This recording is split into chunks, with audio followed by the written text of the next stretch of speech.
Attention, please, ladies and gentlemen. You're watching, yes, the Yankees Entertainment and Sports Network.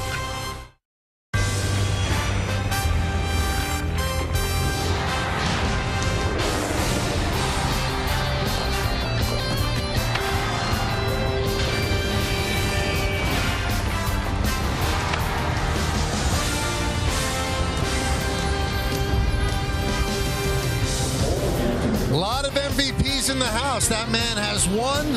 Ohtani has one.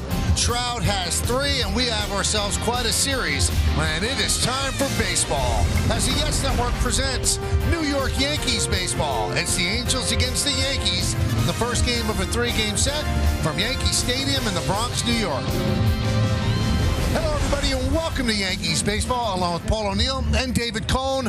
I'm Michael Kay. This should be fun when the Angels come into town. Two of the best players in baseball come with them. We'll start with Mike Trout. Well, we've been talking about Mike Trout for a lot of years. I mean, he was basically burst upon the scene as a natural. He could do everything. Three-time MVP, as you said, Michael. He can hit the ball a long way. Great defensive player. Pretty much does everything for the Angels. Then all of a sudden, the world kind of got shook up. We got Shohei Ohtani, who all of a sudden, yeah, he pitches too, but he can hit the ball a long way. He is something we have really never seen in baseball. Two of the brightest stars in baseball. No doubt about it. And they've gotten up to decent starts. Trout with 3 home runs and 9 ribbies. Ohtani, 3 home runs and also 9 ribbies. And by the way, yes, he's pitched very well as well. Now, the guy who's entrusted to stop them today is Clark Schmidt. And Clark Schmidt's still trying to get his footing, David. Yeah, he's trying to figure out the formula. He came up with a new cutter this year to combat left-handed batters. It hasn't gone so well in terms of how to use that pitch,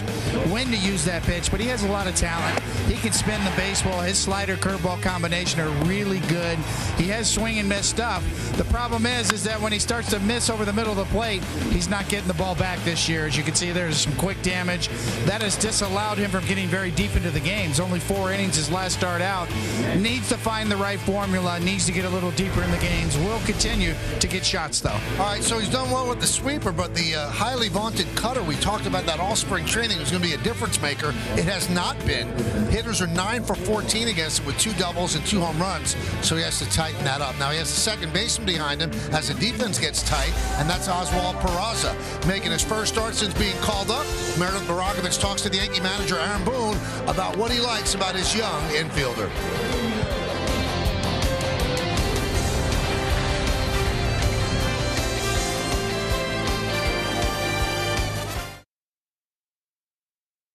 Tonight, the Yankees welcome Shohei Ohtani and the Angels for the first of a 3-game series. Hey, everyone, I'm Meredith Barakovich. Oswald Peraza was called up on Sunday when Giancarlo Stanton landed on the injured list. Tonight, he is in the starting lineup, playing second and batting 6th. Earlier, Aaron Boone was asked what he likes about Peraza at second base. Well, Oswald can play in the middle of the diamond. Got great defensive skills there. Played a number of games this spring, kind of flipping him and Anthony back and forth there throughout spring. So he's played it enough and played it last year enough that I feel very comfortable with him out there, and excited to see him get in there for us tonight. And Peraza's double play partner Anthony Volpe will lead off. You might see that a lot the next couple of games, considering Stanton is not in the lineup, so DJ LeMahieu slides down to the 5-hole. Plenty more to come here on the Yes Network. When we get back, Clark Schmidt gets the ball. Michael Kay with the call. He'll be joined by David Cohn and Paul O'Neill after the break.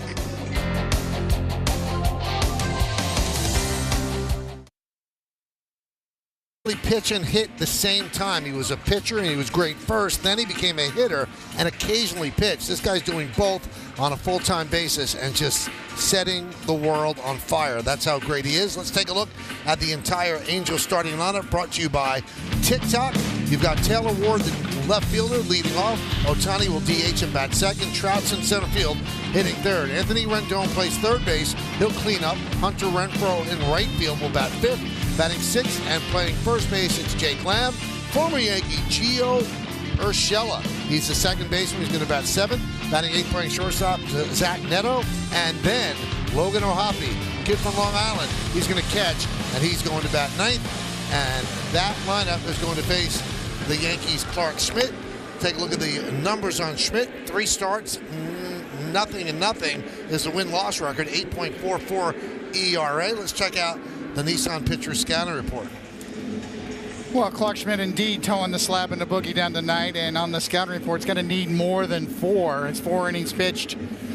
Is high on the season, his first 3 starts, and bloops and bleeders kind of dismantled him a little bit in his last start. He was better than that line would suggest. Find the formula, when to use that cutter in middle counts, how to get to 2 strikes and still use that good curveball.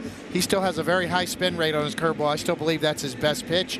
And then the state of the rotation, when you think about all the injuries the Yankees have had, that Clark Schmidt is going to continue to get opportunities to develop and pitch, and the Yankees need him to be in the back end of that rotation. Let's check out the defense behind Clark.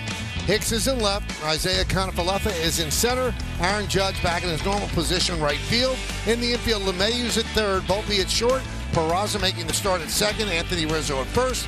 Gleyber Torres will DH tonight. Kyle Higashioka is behind the plate, catching Schmidt. Let's check out the weather today. Bigelow tea weather. The official hot tea of the Yankees, 53 degrees. Humidity 34%. The wind is in from left field. Can use some tea tonight. That sort of night. Ward's ready. Schmidt's ready. And let's do it here in the Bronx. First pitch up in the inside. It's 1-0. We're underway. Dan Merzel, the home plate umpire. Lance Barksdale at first. Will Little at second. Ryan Addington is over at third. 2-0 on Ward. Angels are 8-8 on the season. The Yankees are 10-6. First game of a 3-game set tomorrow night, and then Thursday at 4. 2-1. Well, Connie, that was our first sweeper of the night. That's like the in vogue pitch this year now, right? Yeah. You had the sweeper years ago. You had it. Yeah, Jeff Nelson had a sweeper. You know who had a really good sweeper? Dave Steeb had a good sweeper. One of the best I've ever seen. Driven to right field and deep. Going back, Judge turning, and he's going to play it off the wall. Fires into second. Ward with a leadoff double against Schmidt.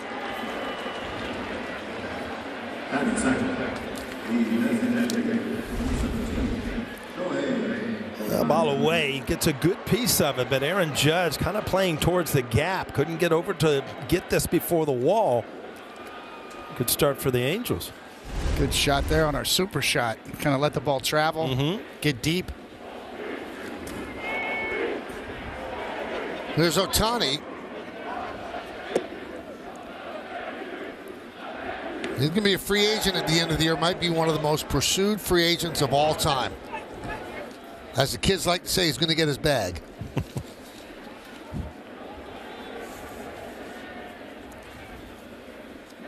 The 1-0. Check swing, 2-0. Maybe an owner's going to have to get creative, maybe give him some equity in the team, right? We might be back to those days. Yeah, no doubt about it. What Quisenberry owned part of the team. Yeah, exactly. They're part owners.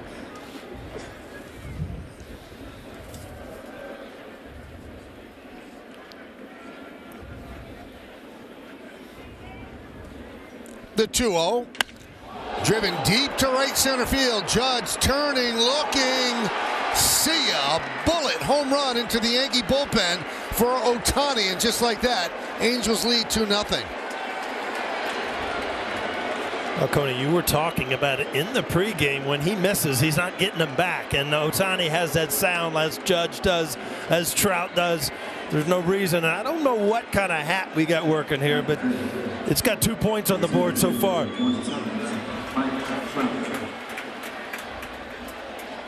Well, that is their home run celebration they do after each big hit.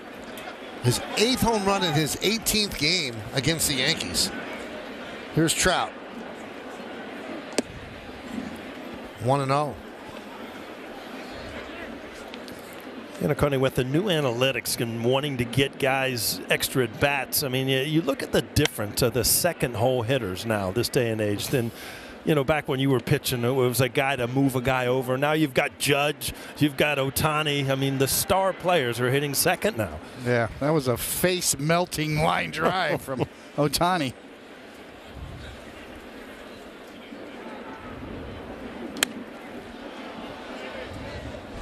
Count 1-2. Again, that little slider, cutter, whatever you want to call it, if it doesn't have late break, it just kind of sits right there as an off-speed fastball. And it just ends up in the bullpen. 2-2 on Trout. It's over 116 miles an hour off of Shohei Ohtani's bat. Wow. You're right, Paulie. Those cutters, they stay flat. They stay on the same plane. Grounded sharply through for a base hit.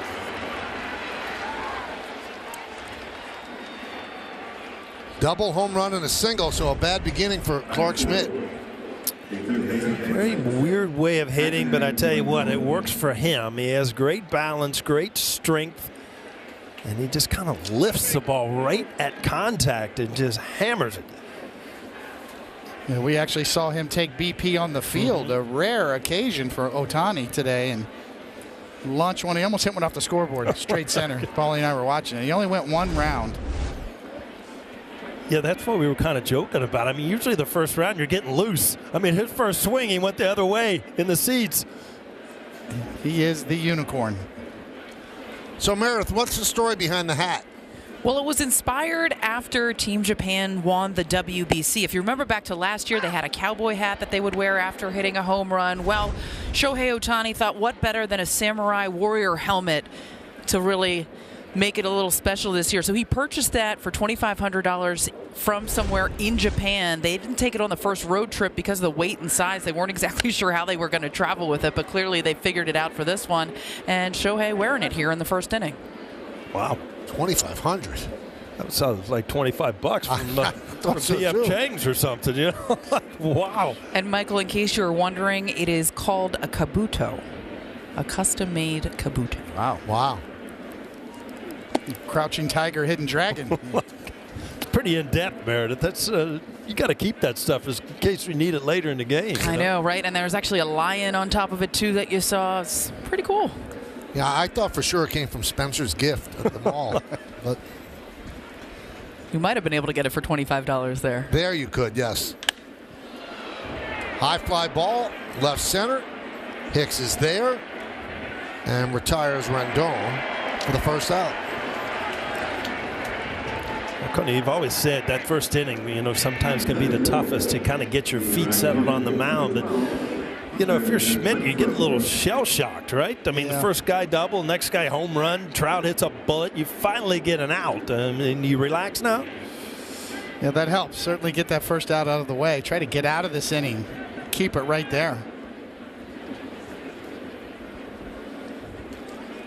Renfroe takes inside, 1-0. Kind of sense with Clarke Schmidt. He was a #1 draft. He was a Friday night pitcher in college. He's always been a great pitcher. He kind of went about it and knew how to pitch, and then all of a sudden he comes up with a new cutter and he's trying to figure out which pitch to throw now. He looks a little out of sorts to me in terms of the formula, how to go about it and when to throw that cutter. He was always a real good curveball guy, fastball, curveball. And now he's come up with the cutter and the slider, the sweeper, and you know, sometimes less is more. Master your first two pitches and then mix in your other pitches to go with it. Fouled into the seats. Starts with a well-located fastball. And then a curveball for strikes and a curveball that you can get a swing and miss with. The cutter, to me, Paulie, was always a good middle count pitch for a left-handed batter. Get it inside off the plate, get him to pull it foul, maybe break his back, get to 2 strikes.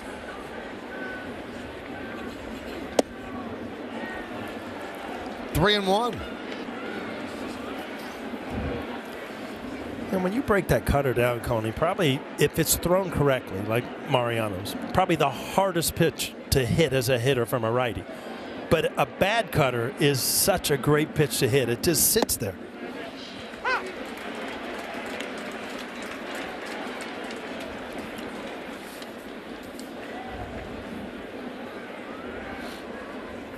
Three and two on Renfroe. Runner on first base, 1 out. 2 runs already in on the Ohtani home run. Runner goes. Was popped up. Rizzo makes the call. Throws to first. Double play. He doubles up Trout. Nice play by Schmidt covering at first. And a good throw by Trout, or should I say, by Rizzo.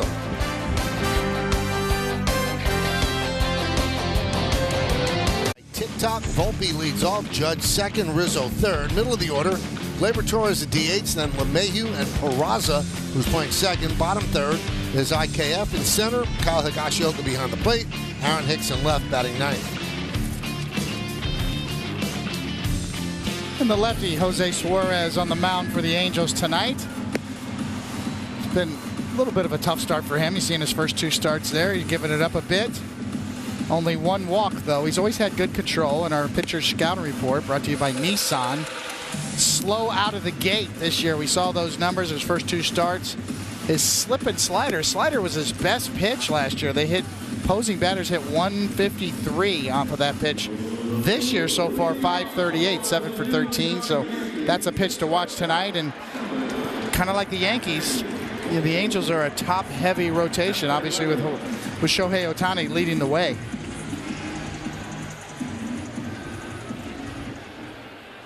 So Anthony Volpe leads off. The Angels have 2 runs in the top of the first. Early advantage. 1-0. Anthony has a 5-game hitting streak, so he got off to a slow start, but he's 5 for his last 16 and 7 for 7 in stolen bases. The one thing that has helped him, Paul, is he's been able to get his walks. He's still getting good at bats, even though obviously he hasn't had as many hits as he'd like early on. 3-0.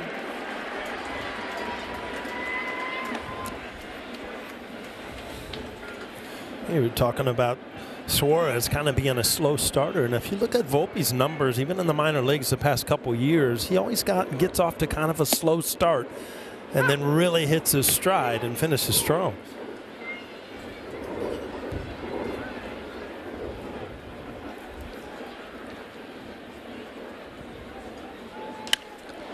High fly ball, right field. Renfroe on the track will make the play. What happened with Trout getting doubled up, Paul? Well, you watch him. He doesn't look back to see where the ball is, and then you see the middle infielders acting like it's a ground ball, so he kind of loses sight. And if you look at Schmidt, he got over there late, so he didn't really know what was going on. But usually Mike Trout will peek in to see what happens, and right there he's lost. You know you're done as a base runner. Just hope that somebody doesn't catch you. Pretty heads-up play by Peraza. Acted as if the ball was hit. So Trout was only looking at Peraza, never looked back.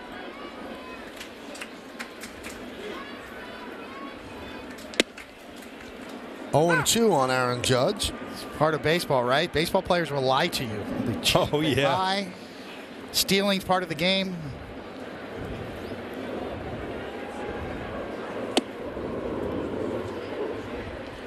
Every once in a while, Coney, you were running the bases, and you know the shortstop would cover second, and they'd put their hands up, stand up, you don't have to slide. I never trusted them. You're right. You can't take it. You don't know those guys that well. Swing and a miss. Judge down on strikes. Let's check out the Angels defense. You have Ward in left, Trout in center, and Renfroe over in right. In the infield, Rendon's an outstanding third baseman.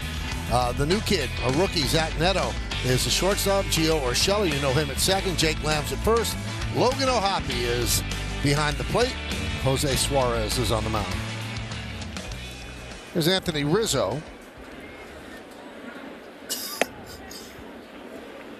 1-0.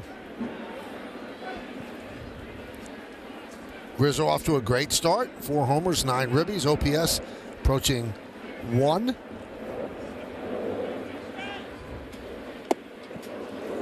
Two and 0 to Rizzo.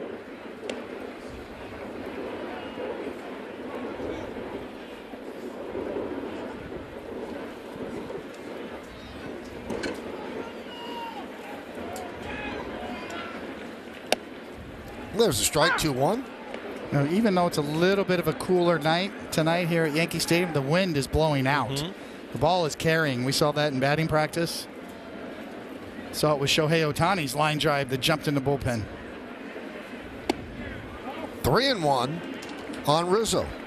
It was funny. I was talking to Aaron Judge at the Cage Day, and I asked him because I said, you know, in the old stadium, we always had the bat handle, and that would tell you on the flagpole basically the way the wind was blowing.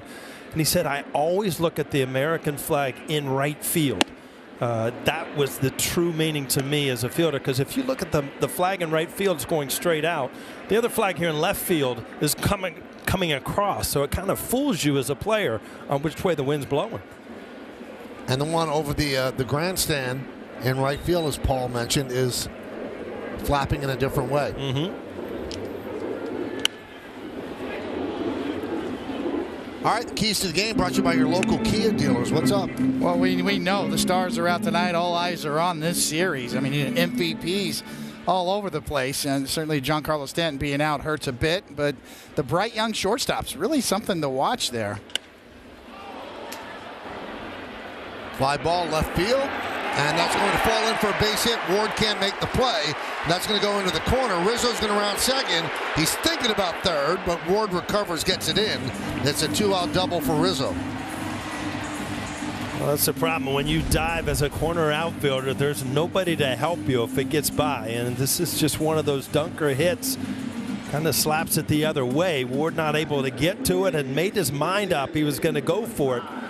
Once it's by you, very lucky that it hit the side wall there. Kept Rizzo from going to third.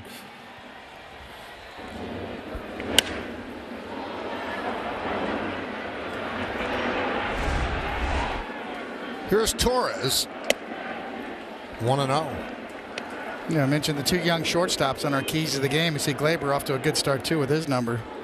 But obviously Volpe and Neto was drafted last year, number one pick, already in the big leagues. Interesting story.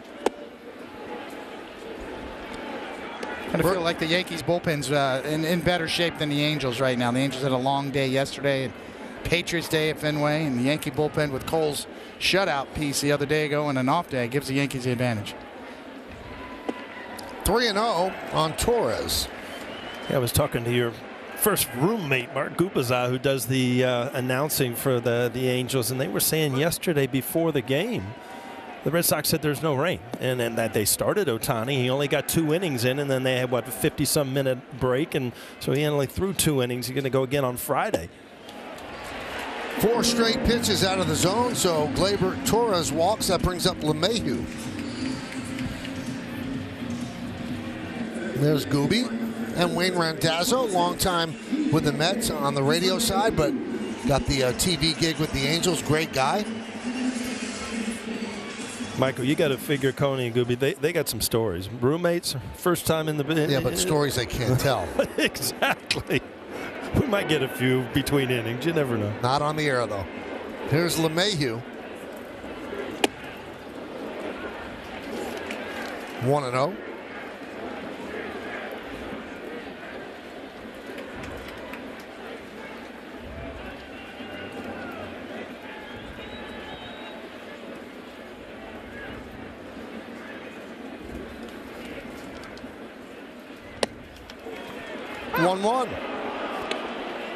It looks like Boone is settling into Volpe at the top, and that puts LeMahieu more or less in an RBI situation. This could stay like this for a while. He's really good with runners in scoring position. Yeah, he's a great spot for, in my mind.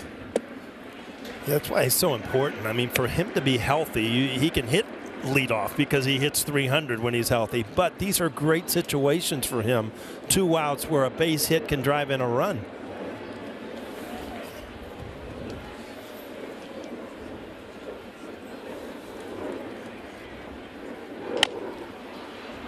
Off his foot, 2-2 on LeMahieu.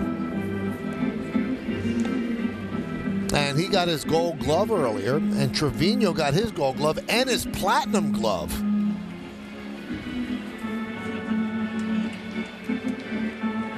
That platinum one's sweet. That looks good up on the shelf. I'll tell you. When did that come about, James? When did they start giving the platinum out? 2-2.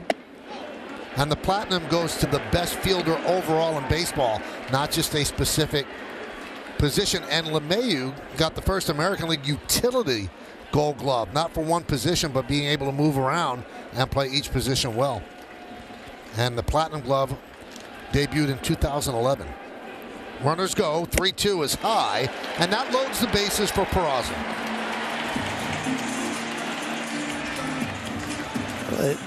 Easy way to ease your way back into the lineup, huh, Coney? You walk up your first at bat of the year, just being called up again. Peraza, bases loaded, 2 outs.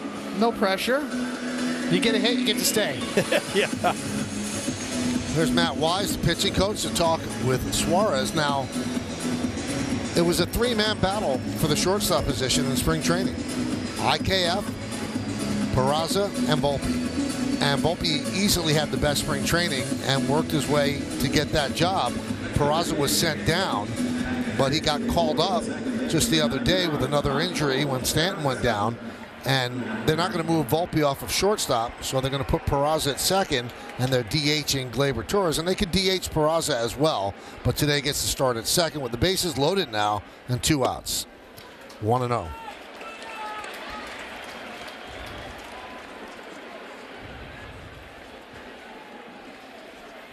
Two nothing Angels. We're in the bottom of the first inning. Bases loaded, 2 men out.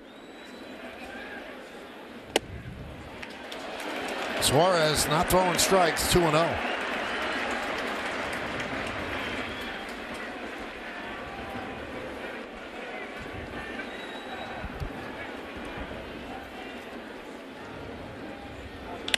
Hit shortly, backhanded by Neto, and he flips to third to get the force. Nice play by the rookie to end the inning. So the Yankees threaten, but they leave the bases loaded. We played one at the stadium, and the Angels lead the Yanks by a score of 2-0.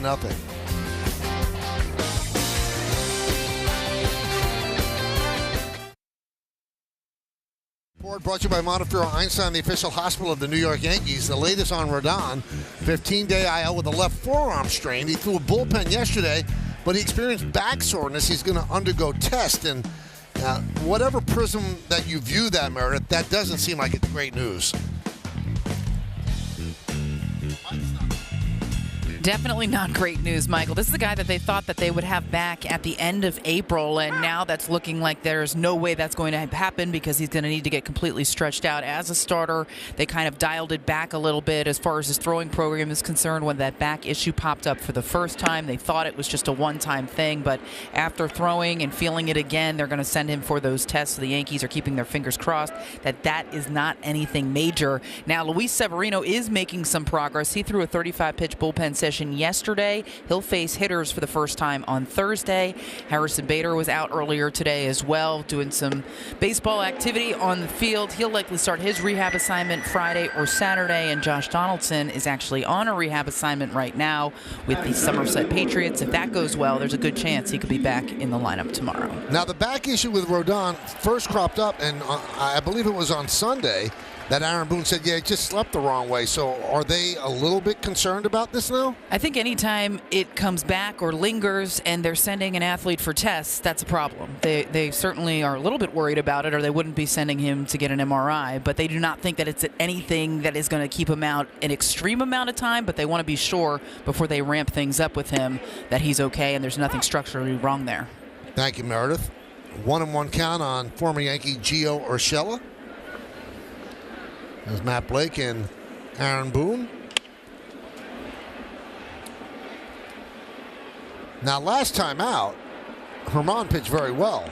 But the guys that are filling in for the injured pitchers, Clark Schmidt has not stepped up the way they thought he would, and Johnny Brito pitched well the first 2 times, but then couldn't get out of the first inning against the Twins. So they need Severino and Rodon back. That's the way this team was designed, to have them in the rotation.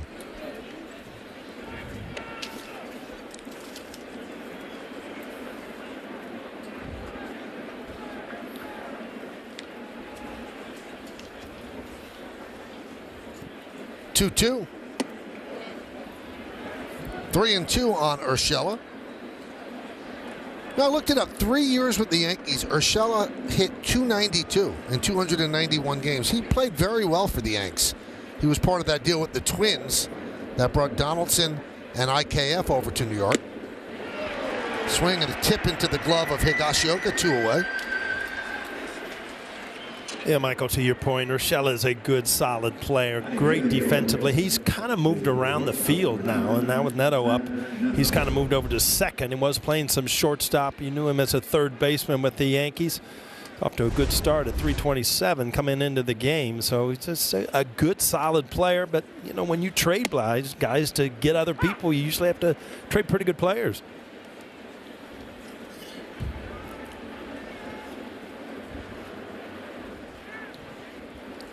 Here's Neto. This kid's a great story. #1 pick last year. 44 games in the minor leagues. That's it. They said, you know what? You are needed now, right here. He was in Double-A, got off to a good start. Saw him make a nice play to end the last inning.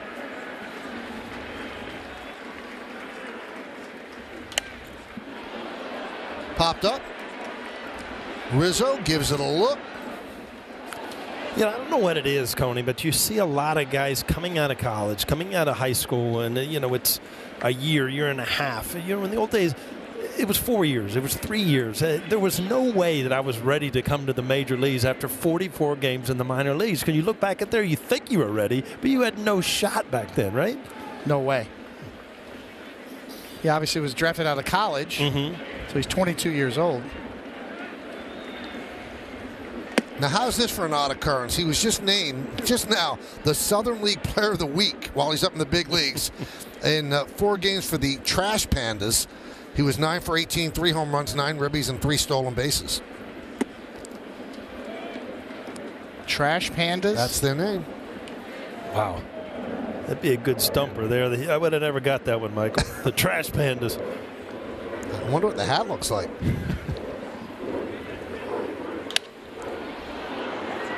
Fly ball, right field. Judge is there and puts it away. So Schmidt recovers with a 1-2-3 inning, retiring the Angels in order. And we'll go to the bottom of the second. This is brought to you in part by the New York Lottery. Get out there and play. Please play responsibly. You must be 18 or over.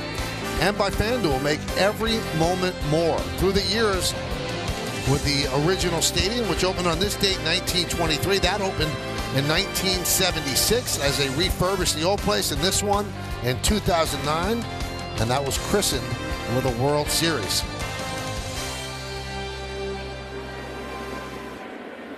Now, the first place also got a World Series to open it in 1923.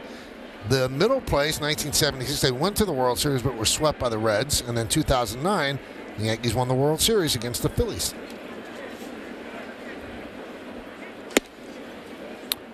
You know, you look back at the original Yankee Stadium. I mean, when they build a stadium for you, Coney, that means you're a pretty good player if you're Babe Ruth, right? Bring that short porch in, too. Here, we'll build this for you. We'll make it a little easier in right field. Grounded and through for a base hit for Conifalefa to start off the second. Now, the first game was the Yankees against the Red Sox. Here is the box score. Bob Shockey was the pitcher. He threw the first pitch to the Red Sox shortstop, Chuck Foster. Now, the attendance was 74,200, and the first home run was off the bat of the man the place was built for, Babe Ruth. See that first base, Wally Pipp. He didn't take his day off yet. Not yet. Joe Dugan's. I've been to his bar. Is that right? Higashioka hits one to right center. Trout's back on the track, makes the play. How about this? It was built for $2.4 million, which in today's dollars, $44 million, and it was done in 284 days. That's even more impressive than the cost because, you know, obviously it's a long time ago, but I mean, we're talking about $25,000 hats or $2,500. What was it, that hat? We did a home run hat. Yeah. Cigar, Left field bleachers in the old stadium. And it looks like they got him, Boy. and they did. Conifalefa was leaning, and Suarez picked him off.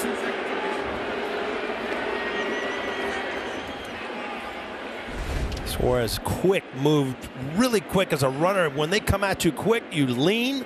Well, that is a balk move if I've ever seen one. Wow, he got away with it. That's kind of like the old Andy Pettit move, huh? It's kind of, how do you say scientifically if that's a balk or not a balk? That's not stepping to first base. 1-0 to Hicks.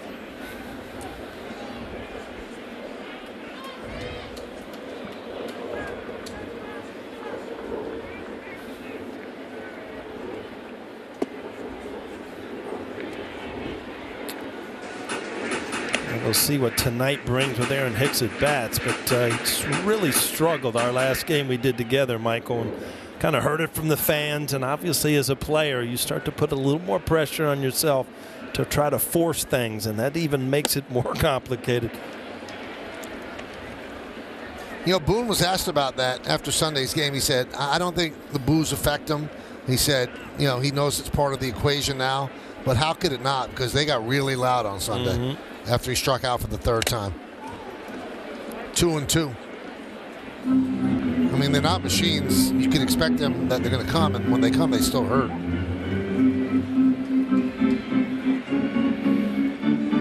He's going to get his opportunity now with Stanton on the IL.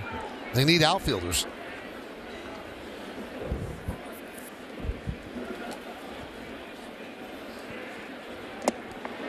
3-2 on Hicks.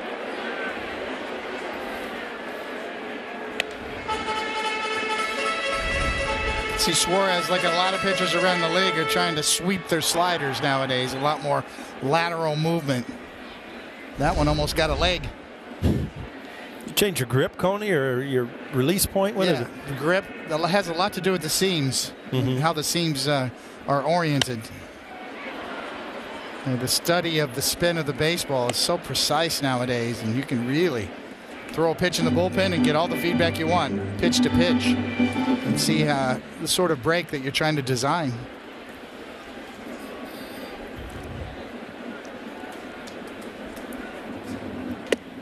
And Hicks works a walk. So he's on first base with 2 outs, back to the top of the order, and Anthony Volpe.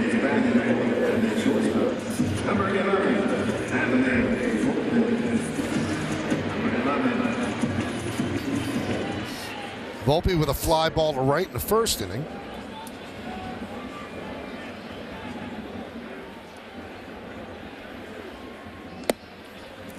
One and 0.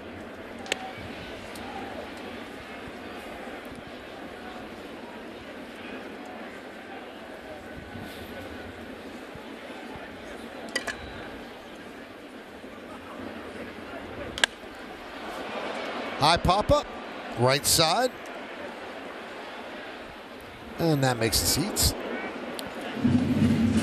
Coney, you're the starting pitcher. You know, you've still got a 0 on the board with the Yankees, but you're already going to throw your 43rd pitch here, and you're not out of the second inning. So, you know, you're not sharp. You just got to figure something out, huh? Yeah, and they, as we said before, they had a long day yesterday with Shohei Ohtani getting knocked out after the second inning because of rain.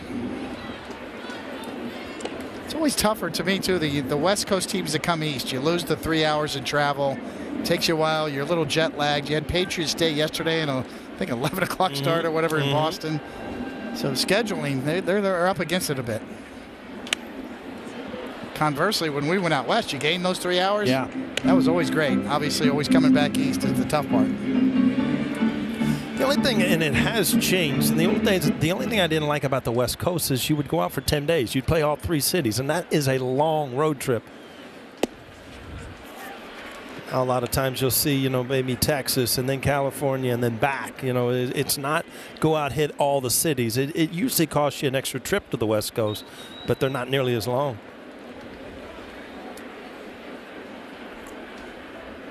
And the 2-2. Still 2-2.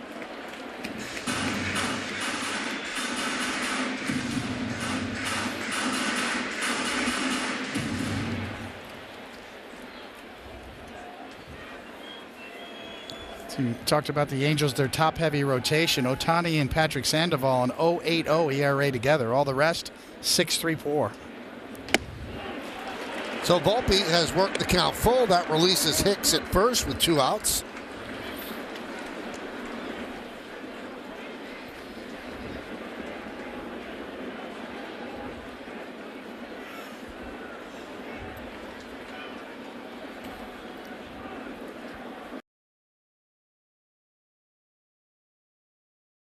Walks by Suarez, and that brings up Judge.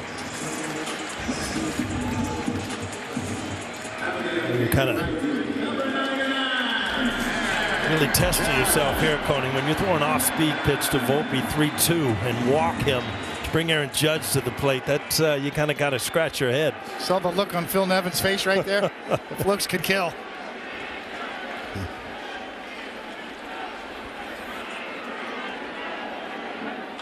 Hit sharply right at Rendon, and that'll do it. So the Yankees once again strand two, no runs, one hit, and 2 men left on base. We're going to the third through the years with Yankee Stadium in the Bronx, the home of champions. Yeah, Was that it you? was. When I was 17. It was 2 weeks before the draft. I remember not being able to watch the rest of the game because it was the first time my phone was blown up for anything. So good learning moment for moments like tonight when my phone's blown up. That's Logan O'Hoppe, who's leading off the third inning. And he swings at the first pitch and pops it up. And Peraza makes the play. And he's talking about, he was sitting in the stands as a fan, second deck in left field, April 6, 2018. Manny Machado hit a long home run off CC Sabathia. And Logan O'Hoppe caught it on a fly. You'll see him right there. Great catch. And he said, oh, this is a visiting home run. This has to go back. And he shows off his arm.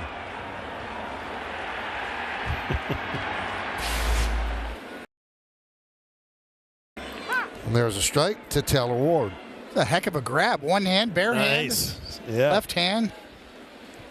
Michael was telling me before the game, I had an opportunity. I was going through the tunnel and met his mother. And she was talking about how big a Yankee fan she was. And I put 2 and 2 together. I said, isn't your son playing tonight? I said, yeah, but they're Yankee fans. You know, Right. They grew up being Yankee fans. I don't know. If my son was playing for another team, I'd change allegiance for that game. Just for the night? Well, for the series. Posey has about 100 friends and family from Sayville here at the game. Must be a pretty awesome feeling for all of them.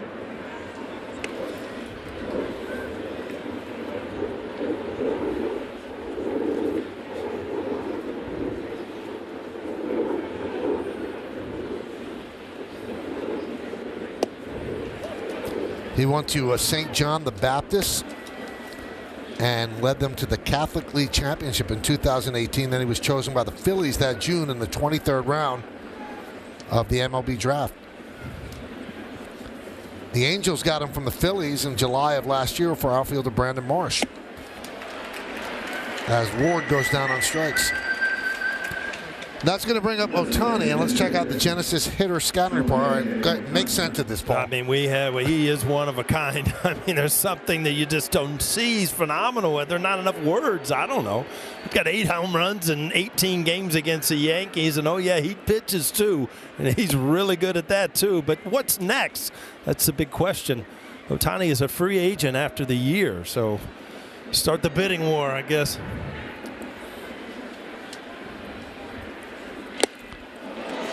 Reminds me of the old saying, you know, Joe DiMaggio was asked, what would you make if you played in this era? He goes, I'd walk up to the owner and go, hey, partner. Exactly.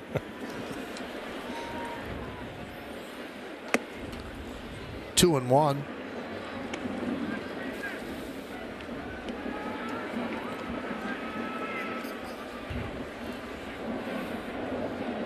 Long home run into the Yankee bullpen in the first inning. 3-1. Good spot to bat. Second hole, you have Mike Trout behind you.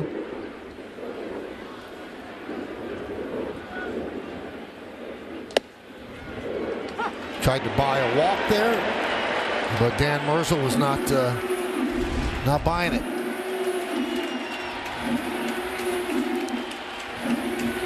Good frame job by Higashioka. And it was a strike. Here's the payoff. Swing and a miss. Ohtani down on strikes. And Schmidt has retired the last 8 in a row. We go to the bottom of the third. 2-0 Angels.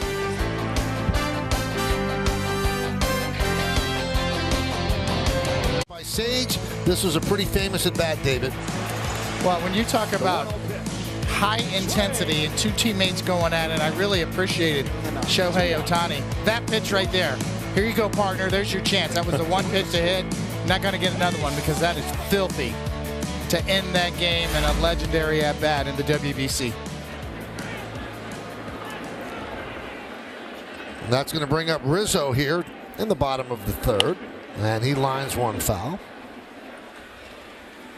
Haven't you seen a progression? I mean, he was unbelievable when he got into the league. He threw 100, then he had the arm problems. But, I mean, now you're seeing that slider and things evolve even better. So he's becoming a much better pitcher, per se, than he was right when he got over here. Yeah, he really is. He's come up with that sweeping slider that is devastating. Popped up. Who's going to get it? The first baseman, Lamb, makes the play. Let's check out the front door expert approach. As a pitcher, since 2021, 2.58 ERA. There's best in the American League, minimum of 300 innings. As a hitter, 84 home runs and 916 OPS, second and third in the AL. Aaron Judge and Yordan Alvarez lead in those other two categories. Pretty special. If you break that down, and Coney, I mean, you were a pitcher. Your whole life, you worried about pitching this, and it's a full-time job. I was a hitter, so I was in the cage. It is a full-time job to become the best you could be. This guy's somehow, I don't know how he has the time to do both. Well, that's the part that really blows away the professionals in the industry. The guys who did this for a living are in awe of this guy because aren't you sore the day after you pitch? Mm-hmm. Don't you need a couple of days of recovery time? Mm-hmm. How do you keep your energy level so high? But this guy is relentless. He wants it badly. Talk about a cage rat or a gym rat. Magnify that by 1,000. That's who that guy is. He eats, sleeps, and lives for this stuff. Like Michael Kay trying to add another show to his schedule. You know, there's just not enough time. You're right about that.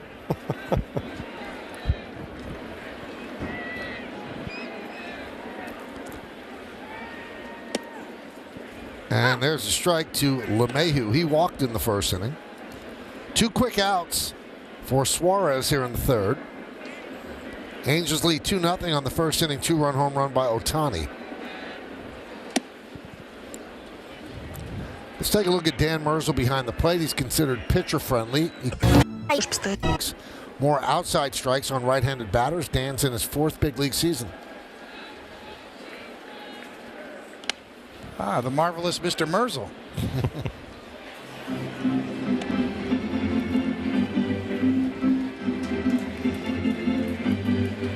Peraza on deck.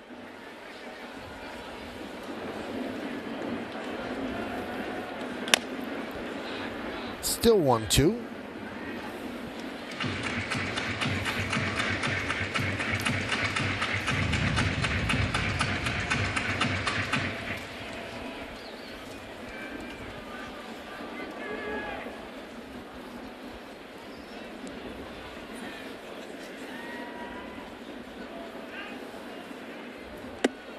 Two and 2 on LeMahieu.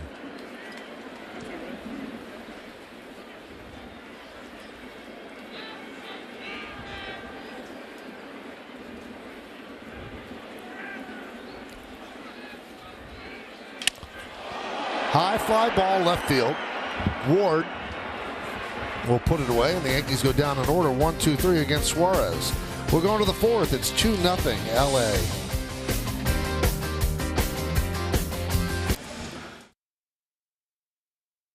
Check out the largest selection of authentic caps, t-shirts, collectibles, and more. Gear up with your Yankees at MLBshop.com. Cadillac scoreboard 2-0 Angels. Mike Trout will lead off the 4th inning. And there's a strike. Trout single through the left side of the infield in the first.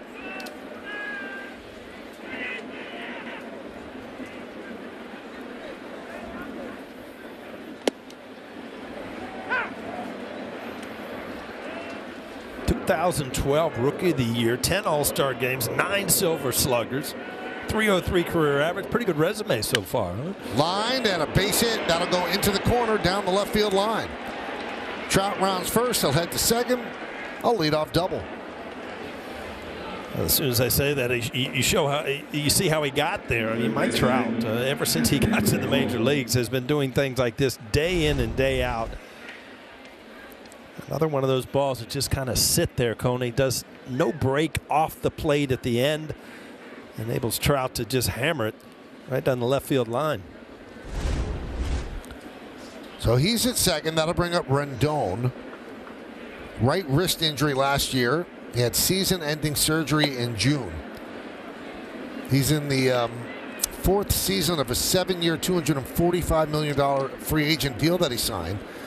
First year was typical Rendon, but since then, a lot of missed time and league average hitting. That one is looped into right field. It's a base hit. Trout rounds third. He's coming home. Here's the throw from Judge. Here's the play. Trout's safe. It's an RBI single for Rendon, and it's 3-0 Angels. To start this play, good piece of hitting by Rendon, but it just goes to show you that Mike Trout can still run. He can still run the bases. You see Rendon really wait on this ball. Look almost like he was going to the right side the whole way. And Mike Trout easily scores. He thought Judge might have a chance, but not with Trout. Trout really accelerated home to third to home. The Judge had the ball before he even got to the bag. We're kind of wondering why you would send Mike Trout there with no outs, but he scored easily. Bill Hasselman, the third base coach of the Angels, did not hesitate.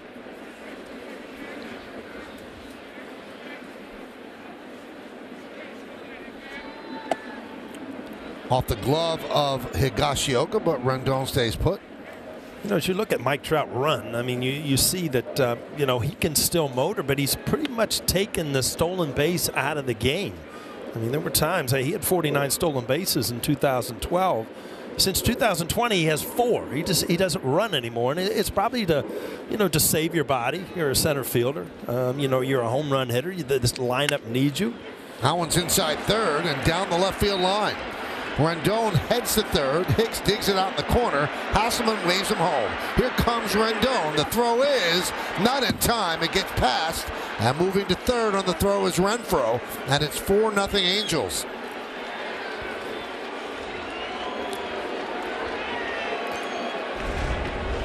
Well, we keep saying the same thing. Just a spinner right down the middle of the plate, line down the left field line. Again, and if you're Volpe here, you have to understand that, you know, once this is kind of, Rendon's going to score easily. There's really no play right there. And this allows the Angels to continue running around the bases. See the extra base taken. Well, David, this is the inning that he can't get through. And Matt Blake goes out and talks with him. Yeah, there's just too many spinning breaking balls in the middle of the plate. You know, and major league hitters will take advantage of that. You know, the ideal place is to just miss with those breaking balls, either strike zone, corner, or off. His misses are in the middle. He's missing back, kind of wild in the strike zone. Here's Lamb with the infield in. Grounded foul. Two kinds of wild. Wild is the inability to throw strikes, and then wild in the strike zone is getting too much of the plate with your pitches. Greg Weissert begins to throw for the Yanks. You know, might think it's a cool night, you're not getting a good grip, but you know, this has been kind of what you've seen all year, huh, Coney, with his breaking ball and his cutter. Yeah, that's part of it. I mean, sometimes when you feature 3 different kinds of breaking balls, you have a knuckle curve, you have a sweeping slider, and you have a cutter, that they all kind of bleed into each other, and then you don't master one of them. You end up with 3 mediocre pitches instead of 1 or 2 really good ones. 0-2 on Lamb. It's a question of command. And Aaron Boone said something I thought really interesting, that sometimes pitchers and young pitchers like Clark Schmidt, you're chasing a sort of a pitch design, or you're chasing a spin rate as opposed to pitching.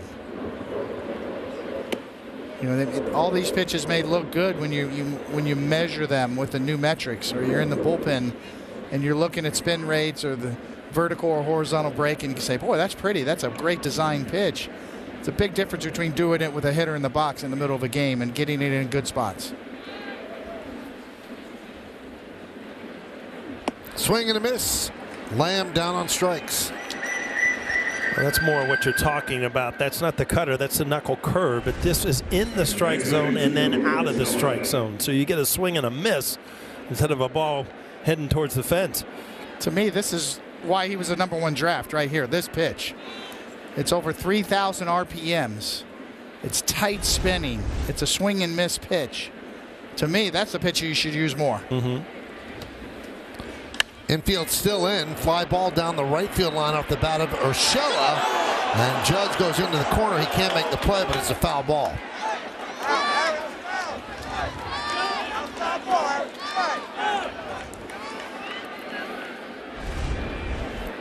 He's here and Judge heading, knowing that there's really no room once you hit that chalk line. Ball clearly foul.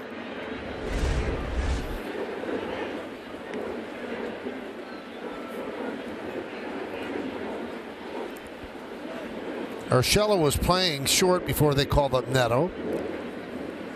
Playing second base for the first time since 2017. 1-1.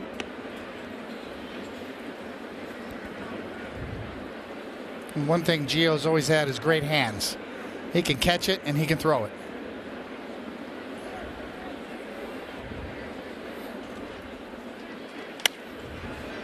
One and two on Urshela. It's one thing, the defensive metrics never really loved Gio Urshela at third base in terms of range. Some of the metrics out there it just didn't really grade him very highly, especially to his left, moving range-wise. But picking it, going to third baseline, we've seen him make Brooks Robinson type plays.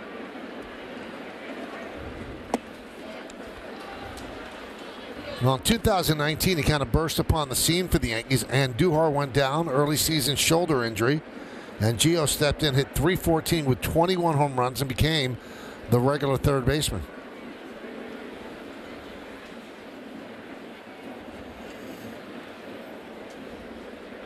Infield still in, runner at third, one man out, 2-2. Grounded to Rizzo, runner holds, he steps on the bag, 2 away. You're kind of at that line, Coney, where you have to save every run. I mean, your team's 4 down right now, and obviously they haven't broke out offensively yet, but there is a point in time. You know, you go 5, 6, 7 runs down, all of a sudden, you know, you start gathering the bats up for tomorrow. Yeah, especially the Yankees, who could, a couple swings of the bat, could get right back in this, especially with the wind blowing out tonight. So here's Neto, and he gets hit. So he'll take first. Boy, that sounded like it hit him flush.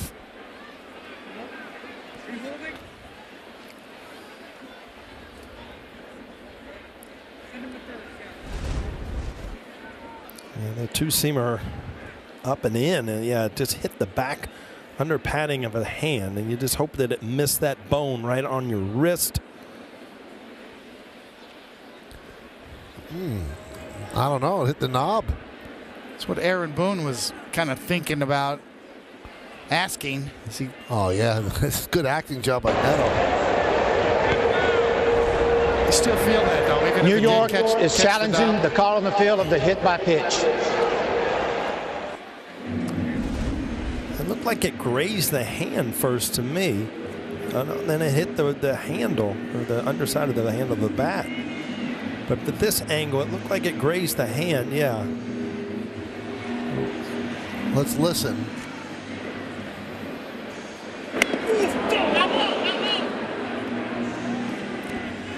I agree with you, Coney. Even if it did hit the knob, it's still going to hurt. Yes.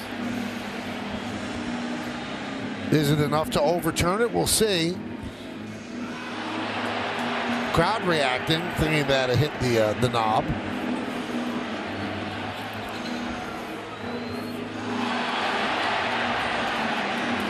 Right there, it doesn't look like it got the hand. Well, there's a lot of movement. Look at the bat handle move, the hand move, everything. It just shows the velocity of the baseball. After review, the call on the field stands. The batter was hit by the pitch. New York will lose their challenge.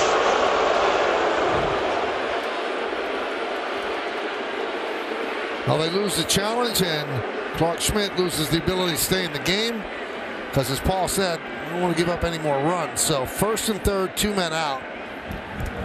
And that will do it for Schmidt with Logan O'Hoppe coming up. They will bring in Weiser.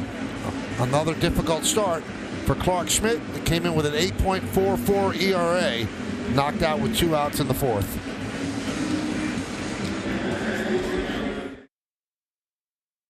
Strike Pride brought to you by Toyota, the official hybrid vehicles of the Yankees. And tonight's picture was submitted by Kurt.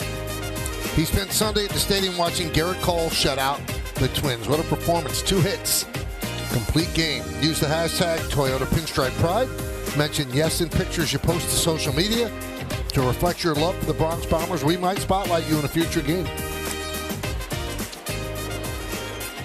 Clark Schmidt will watch the rest of this one, going 3 2/3. The runners on base are his responsibility. And Weiser against O'Hoppe. Oh, Long Island matchup here. Mm-hmm. 5 games with AAA Scranton, 5 1/3, 1 hit, and 7 strikeouts. And the sweeper certainly got hit tonight. 4 of those were hit. Sinker 1, knuckle curve 1 on StatCast 3D.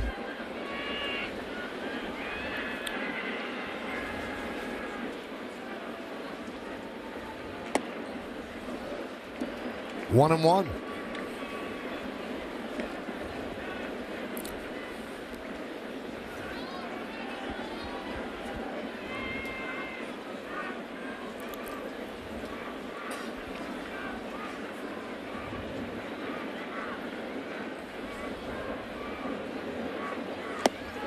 Weiser misses outside, 2-1.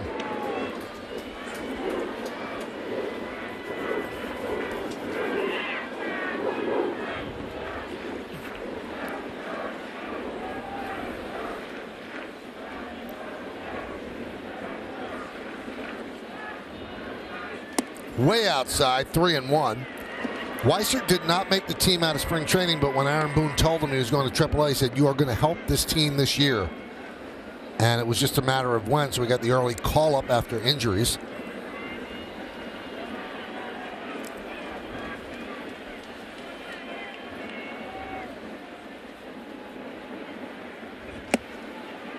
Three and 2 on O'Hoppe.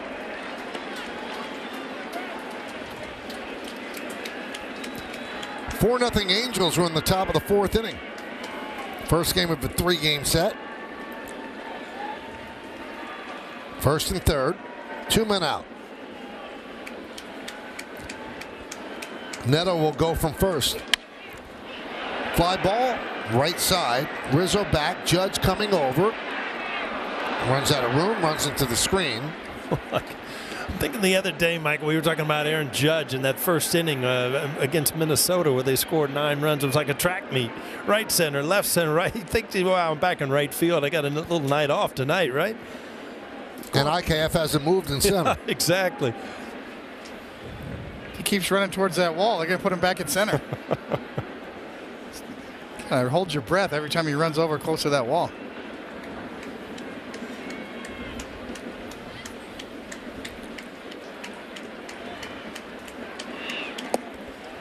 And a walk to O'Hoppe. That'll load the bases and bring up Ward.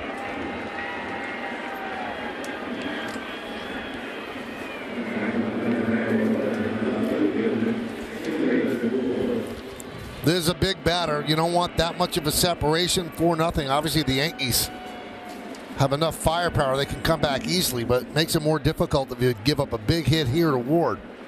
Bases loaded, 2 men out.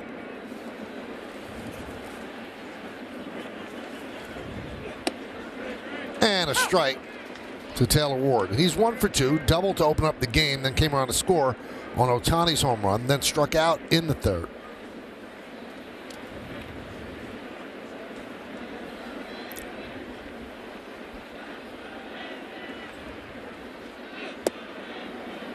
One and one. He hit that double in the first inning Aaron Judge couldn't get to. And then looking back, I mean, Aaron Judge and Taylor Ward were teammates. at Fresno State back in 2013. They played 1 year together. Aaron had a lot of good things to say about him. He didn't have really a position in college. They couldn't figure out where he was going to play, but then year had a pretty good year, 281 with 23 home runs, so could always swing the bat.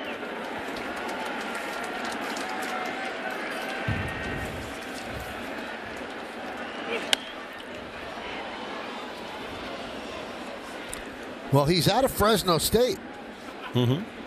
So he was teammates with Aaron Judge in 2013.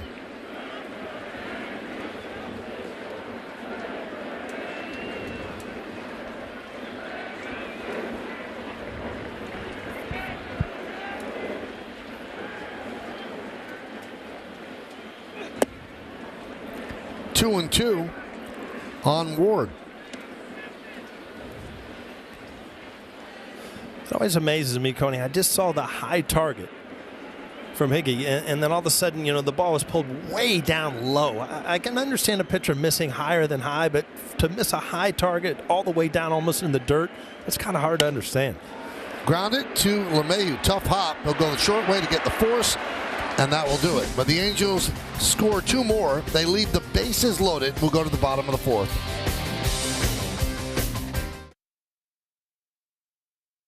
Yankees played in more than 1,000 games at the old Yankee Stadium. That was from 23 to 08. Who are they?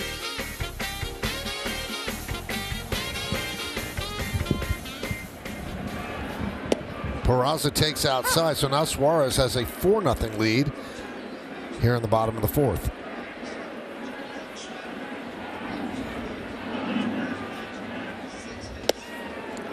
Oh and 2. He settled down. He really flirted with trouble. Loaded the bases in the first. Peraza hit a ground ball to short for the force out at third. Then he had runners on first and second with 2 outs. In the second inning, Judge lined out to Rendon at third. So 5 runners stranded in the first 2 innings. He worked a 1-2-3 inning last inning. 2 and 2. Kind of 50-50 ball to strike ratio. Paul, you mentioned his pitch count's up there. A lot of it's because every other one's a ball. Outside to Peraza. Good eye, 3 and 2.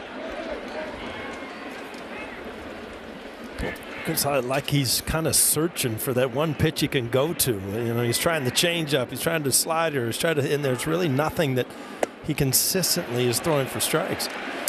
Peraza works a walk to start off the fourth inning.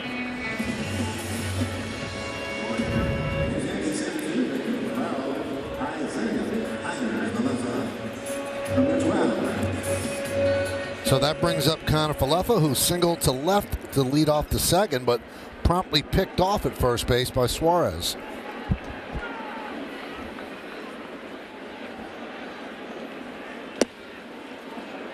One and 0. Michael, does this smell like somebody's got a grill in here? It's like a hamburger factory in here. It smells good, right? Yeah, it does. Making bacon.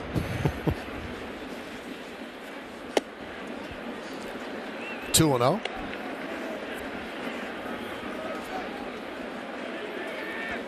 Well, this is the formula if you're on the Yankee side to get back in. At the bottom of the order, gets on base, roll it over to the top, try to get one big swing. 3 and 0. Suarez cannot consistently throw strikes. Higashioka is on deck.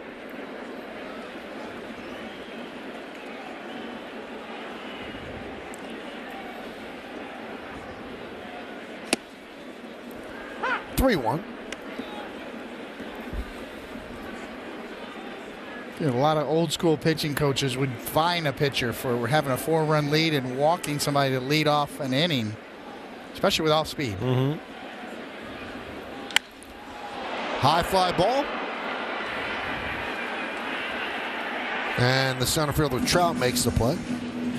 Yeah, that was Mel Stoudemire's big pet peeve. Hey, you got a 4-run lead. A leadoff walk with an off-speed pitch, that was a big no-no. Certainly got a big out right there to get the first out of the inning on a pop-up. But yeah, we'd have our own fine system. Mel would have us, and you'd get fined for that one. So here's Higashioka. Hit one deep to right center in the second, but that was run down. Hey, we should welcome a new member to the Yes family, Todd Frazier, making his first appearance in studio, obviously with Bob Lorenz and John Flaherty. So the Todd father is now a member of Yes. Nice. Welcome aboard. Yeah, he's going to be good. He's got something to say. Now, isn't Todd, isn't he from Tom's River? Yes, he is. Yeah, that's right. I forgot about that, yeah. Little League World Series guy, right? Didn't he and Jeter, weren't they together at one point? You know what? Now you're just trolling. That's all you're doing. You're just trolling. And you know what? Troy should show that picture right now just to complete the troll.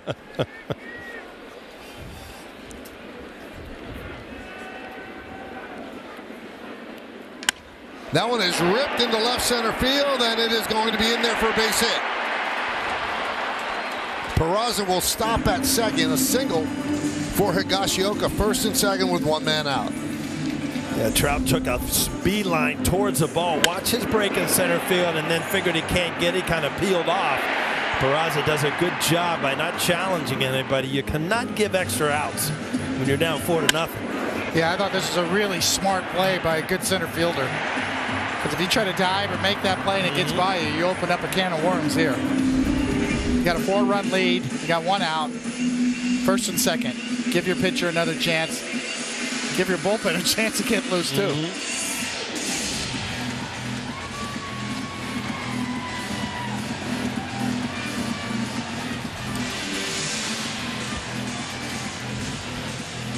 Phil Nevin. First full season as Angels manager. He took over for Joe Madden last year.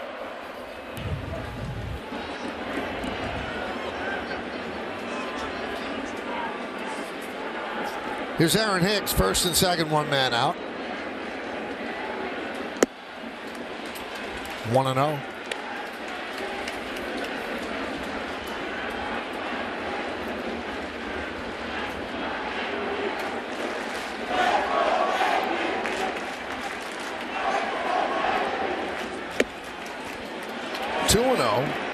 Hicks walked in the second inning. It's only one thing for Aaron Hicks to do as we see Ron Marinaccio getting loose. Win back the fans. Here's a golden opportunity right here to have a good at-bat. You're in the catbird seat, 2-0. Get a fastball and put a swing on it.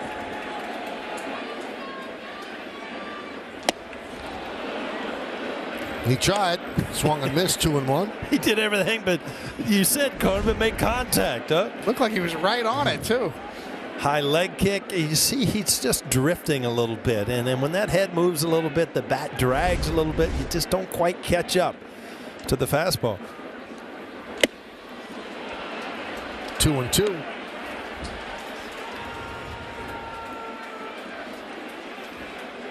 This is where when you're struggling and you get 2 strikes, all of a sudden you were in that catbird seat. Now you've got 2 strikes.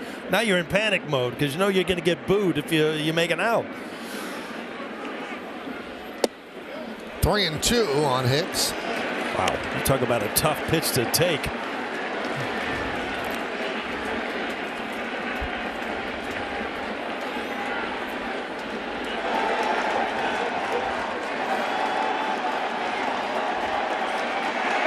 And he walks again to load the bases for Volpe.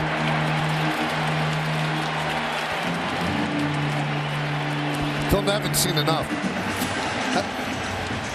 I think we have too. You know, it's just, he struggled the whole game trying to find the strike zone. Let's go to break and figure this all out, Michael, all right? And they'll go to the bullpen as we go to break.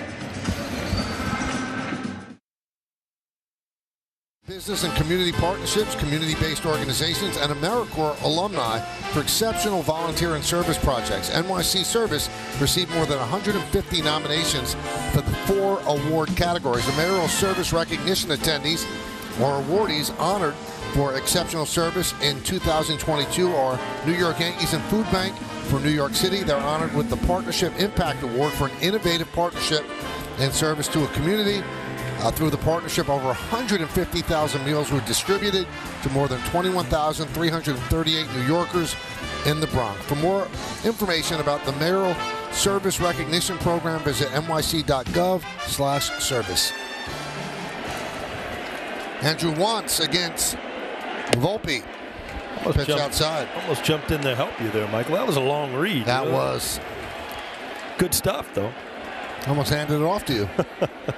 I'd have handed it right to Coney. Right down. James might have had it by the end of the night. The 1-0. There's the strike.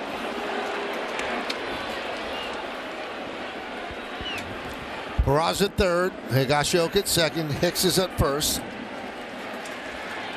And Wentz is on the mound.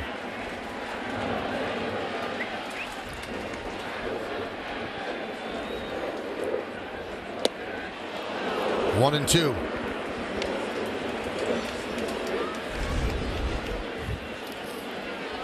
Well, this isn't your single to right swing here, Coney. Looking to tie this thing up.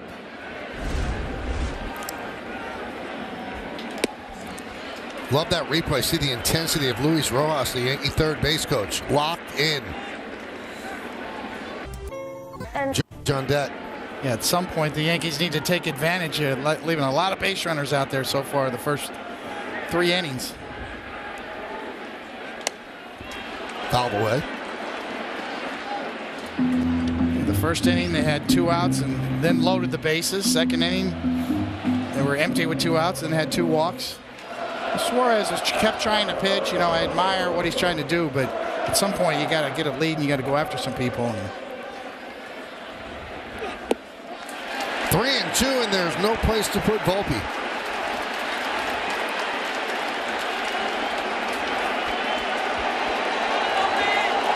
Yankees down 4-0. Threatening. Bases loaded. Bottom of the 4th. Crowd getting into it.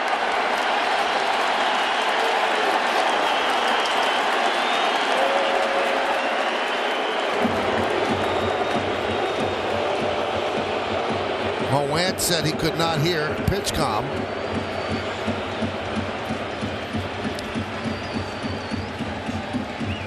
It's almost become like a situation in the NFL, right? With the fans go nuts and the quarterback can't hear the signal. Also a good way to stall. I don't know. Would you like that long of a break before this big of a pitch? You know, a 3-2 full count to take a minute break right there? Yeah, no, I would not. You can't hear, so you might have to go to regular signs because the umpire said, hey, at some point you got to just roll. The clock is ticking.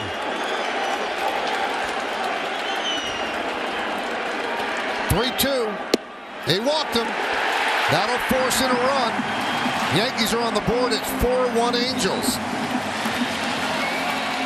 Oh, Hoppy kind of caught that funny, like he was crossed up on the fastball there.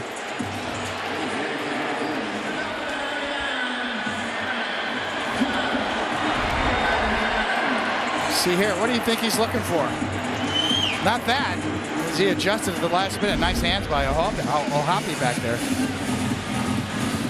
That's a big run for the Yankees there. You just don't want to get shut down and have nothing. And then Volpe took ball 4 as you went through the first few innings, Coney. I mean, you're only going to get so many opportunities in a game, and you've got to start cashing in.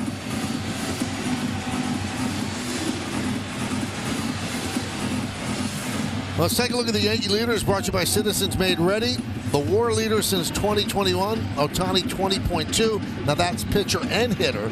Just as a hitter, it's Judge at 17.3. As a position player, Ohtani 8.7. As a pitcher, 11.5, adding up to 20.2. So here's Judge. He's 0 for 2 so far tonight.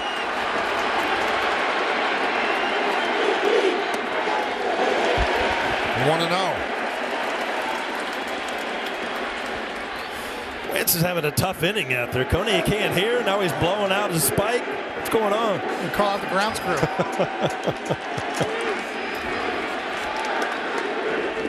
Nice block by Hoppy, 2-0.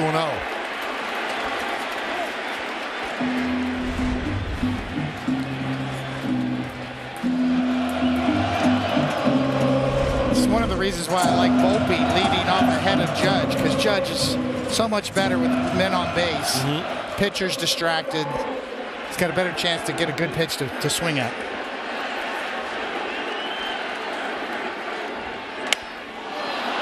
popped up on the right side. Lamb gives it a look, but just a look. It's in the seats.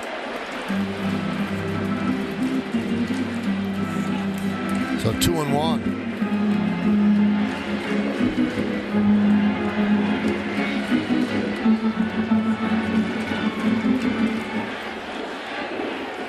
Crowd definitely back into this game.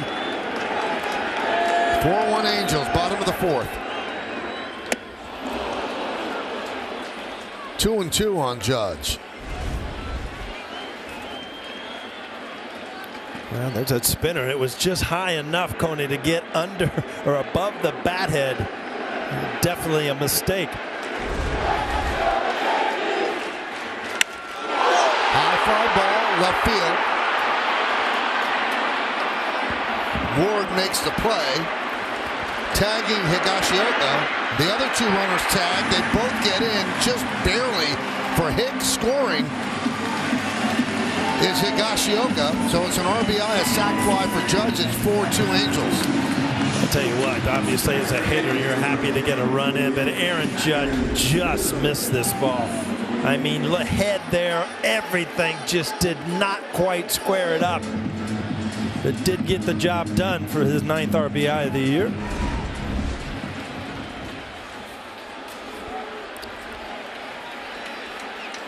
So the runners tag up second and third. So tying run in scoring position for Rizzo. And there's a strike. It's no small thing, too. Aaron Hicks beat the throw. It was not a given that he could make it, but he did, and now one knock can tie this game up. Foul back.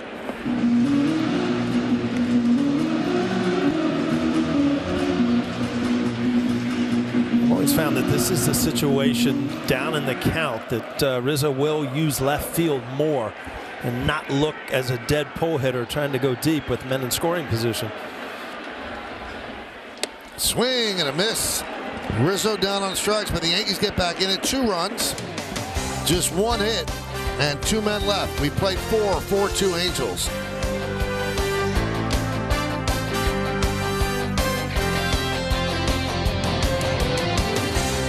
The exit velocity presented by Spectrum. This was on his home run.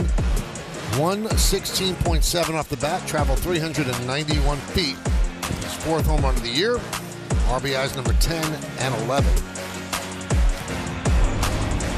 Well, the heart of the Angels order coming up, and the Angels leading on the Audi scoreboard 4-2. They bring in Ron Marinaccio to get Ohtani, Trout, and Rendon.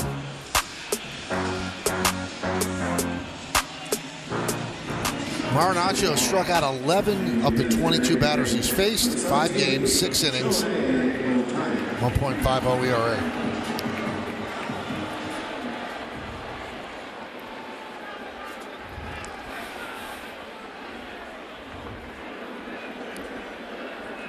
Ohtani 1 for 2, the home run and a strikeout. Boy, he does not get cheated. How would you pitch him, David? Well, whenever in doubt, it's always up and in and down and away. And soft away, hard in. Try to speed him up and then slow him down.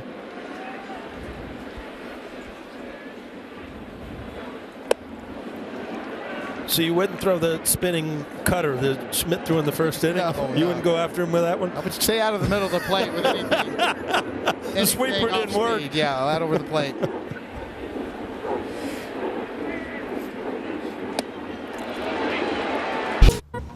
Two. Soft away. Set him up the first pitch. Ohtani way out in front.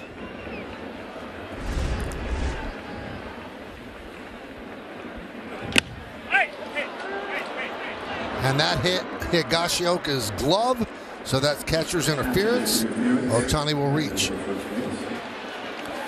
As we see a replay here, is this Ohtani or is Higgy kind of reaching? It just looks kind of a long swing. I mean, his bat is way back there. It's where he generates a lot of that power. What a cool shot from the super shot.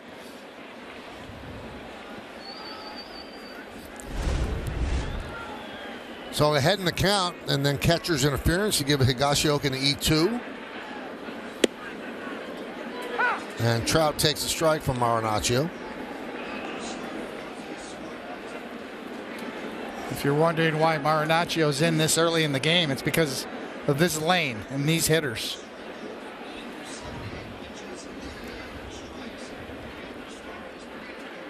And the bullpen, unusually really rested. Cole pitched a complete game on Sunday. Yesterday was an off day, so everybody's available, whichever way Boone wants to go.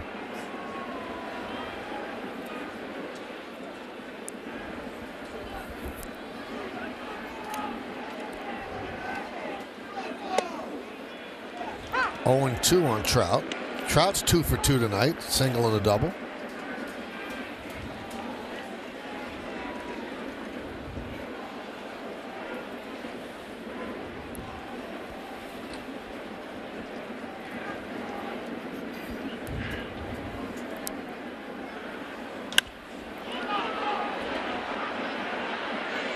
Long run for everybody, and Peraza can't make the play. Boy, did he go a long way to even get to it, but couldn't hold on. Yeah, it was a tough play right there for Peraza. Kind of shifted over towards second base. You see him go a long way. Rizzo, no chance. Aaron Judge, no chance to get there. Just in the right spot. Did get a glove on it, just could not hit the pocket. Almost made a great play.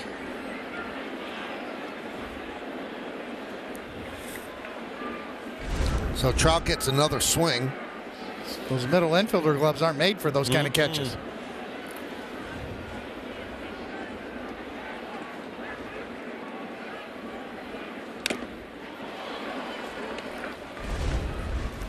Check out where Peraza began his journey.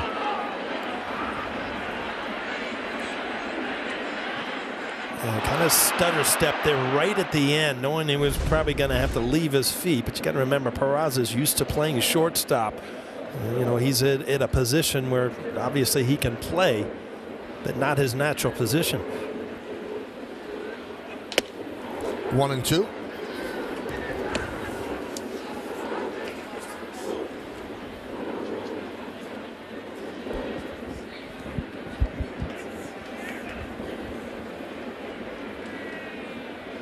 Two straight fastballs to Trout. See if he goes to that changeup again here.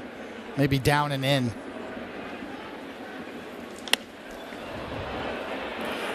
Well, you got the pitch and the location, Coney. Were you a pitcher at one time, huh? Marinaccio doesn't have a straight change. It's got action on it. It dives late, too. It has excellent movement on it. You can see this. Mike Trout just fights it off. Stays alive.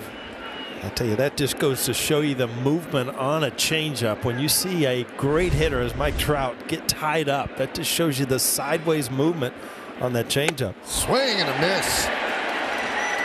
And, you know, you talk about the art of pitching, and Coney, you're so good at it. But, I mean, you go in and then go away off the plate. I mean, as a hitter, you can't cover both. This is why Yankee fans and really the organization so excited about Marinaccio. This third pitch, he's got to go with that great changeup and a good fastball. He's now got a little bit of a sweeping slider. Rendon takes high, 1-0.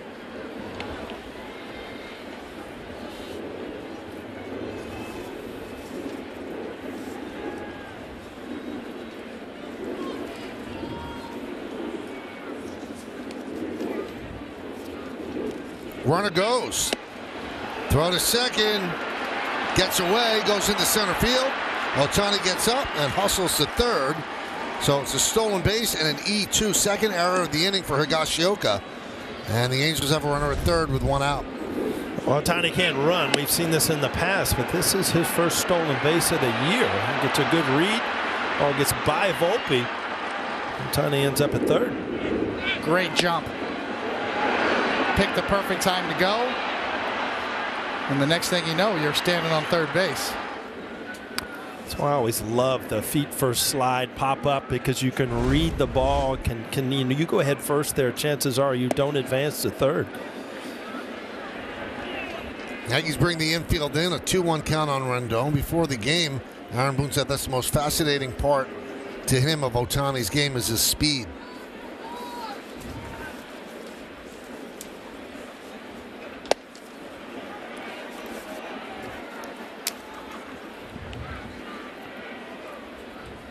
Michael, you were talking about the injuries to Rendon. He has not been exactly what the Angels wanted, but he was part of that World Series championship team in 2019, third in the MVP that year. So he had a monster year right before he got here. Good timing. Mm-hmm.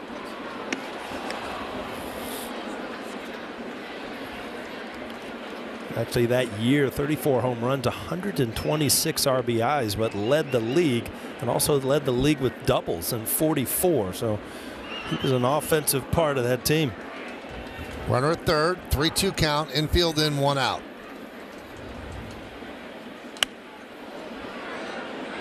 Still 3-2.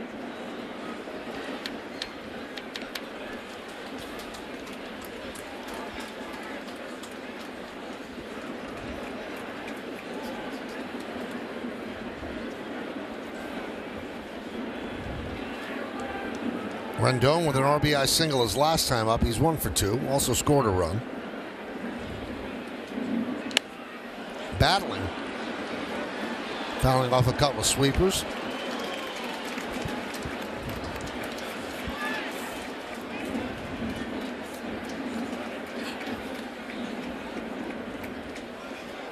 See Hunter Renfroe on deck. He's a tough customer too. Off to a decent start.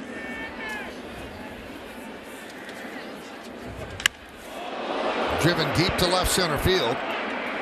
IKF is there. He'll put it away. Tagging and scoring easily is Ohtani. So a sac fly for Rendon. And the Angels now lead 5-2.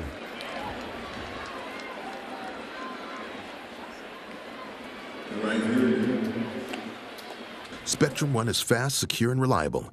Internet for $49.99 a month. Free advanced Wi-Fi and a free mobile line. Restrictions apply. Visit Spectrum.com for details. Well, Ohtani made that run happen. Bases are clear now. Here is Hunter Renfroe. 1-0. You were talking about Renfroe, Coney, being a tight end. It's kind of mind-boggling to me. He's been for 5 teams in the last 5 years. I mean, he's put up good numbers. Padres, Rays, Red Sox, Brewers, Angels. 33 home runs in 2019. A good, solid player. You just don't see guys like this move around that much very often. Off to a good start there as you see those numbers already. 4 home runs.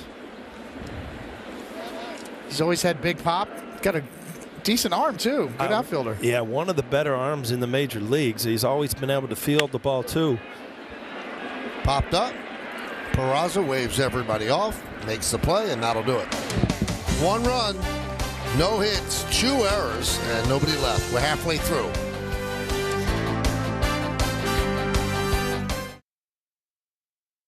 Scoreboard, 5-6-0 for the Angels, 2-3-2 for the Yankees. So we go to the bottom of the 5th inning. Andrew Wantz came in relief of Jose Suarez in the 4th. Still in there. Pitches high to Gleyber Torres. Gleyber's 0 for 1 with a walk.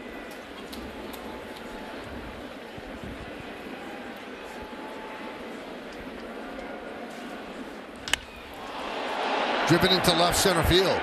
On the run is Trout. 1 away. Well, the Yankees return to prime tomorrow to take on the Angels. Watch as Aaron Judge and the Bombers go head-to-head with Shohei Ohtani, Mike Trout, and the Angels. Don't miss a minute of the Yankees. Coverage begins at 6:30 only on Prime.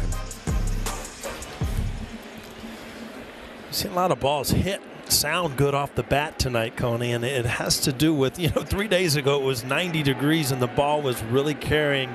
If you don't get it all tonight and get it up to right field where the wind's kind of blowing out, it's just kind of dying out there in the gaps.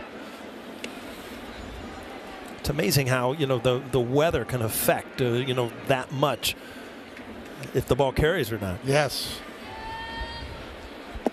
In Yankee Stadium, everybody's always, it gets obvious talk about, the cheap home runs to right field. But that's still Death Valley out in left field. And if you look at the stadium overall, even though it yields home runs from a run scoring perspective, plays kind of neutral as far as major league average goes across all venues. 1-1.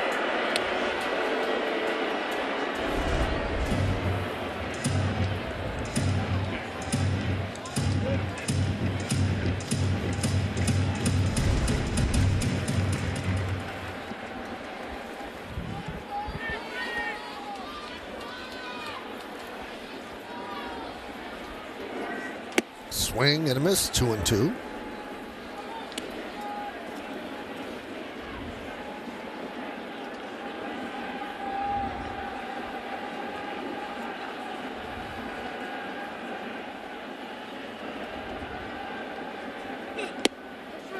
Strike 3, looking at a cutter.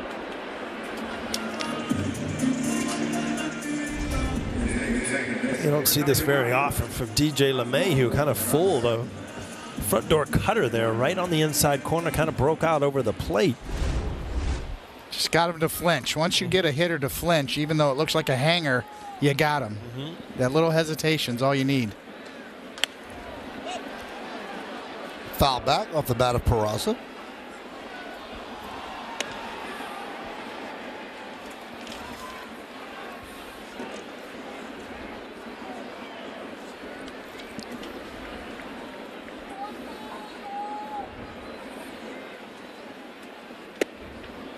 For Peraza, a top prospect on all of baseball and certainly within the Yankees organization, it's kind of going to be interesting to see what happens with him moving forward when Donaldson comes back. Does he stay on the roster? Does he get a chance? Grounded to Rendon. And Wentz retires the Yankees in order 1-2-3 in the bottom of the 5th. We go to the 6th inning. Angels up by 3.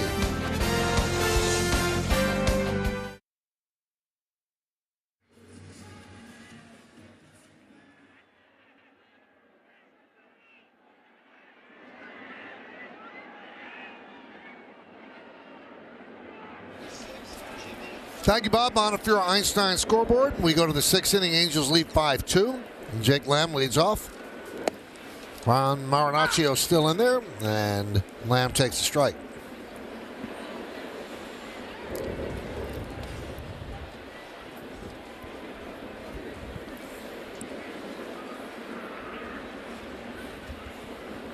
I wonder how Todd Frazier has reacted to Bob Lorenz and the potpourri of candy in his office that you get during the game.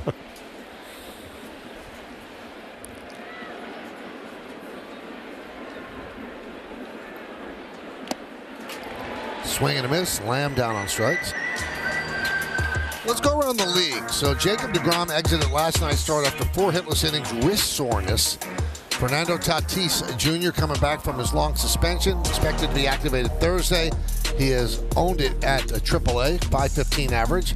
But Ronald Acuna Jr. is doing that in the big leagues. 5.15 in the last 8 games. Braves are 7-1 over that span. Urshela takes up and in. Acuna Jr.'s back this year. He's fully healthy again, running like he did before almost. And isn't it amazing, Coney, is no matter how long this game goes on, stars just keep coming. Acuna, one of them. I mean, we were talking about Ohtani, we're talking about Trout. Well, you go to the National League, Acuna's in the Tatis. I mean, you've got, there's so many good players in the game right now. It took him a full year to recover, even though he was back last year, Acuna Jr. He didn't look stable. It looked like his knee wasn't quite trusting of the health of his leg. And this year, no problems.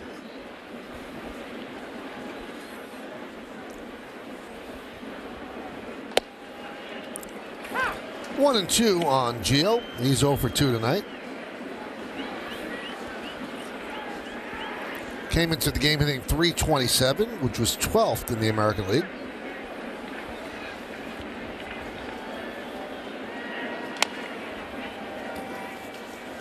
You know, it's early in the year, Coney, when you're hitting .327 and you're 12th in the league, you know. You're .327 at the end of September, early October. You're number 1, right?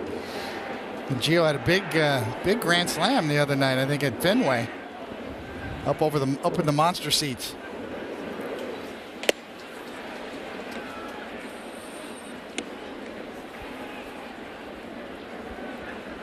Such a great guy, so likable. Gio Urshela was so well liked and respected here, off the field. Charitable guy, just a solid citizen all the way around. Wrapped into center field, IKF right there. 2 down. Yankees baseball on Yes is brought to you in part by Delta, the official airline of the New York Yankees. Delta, keep climbing.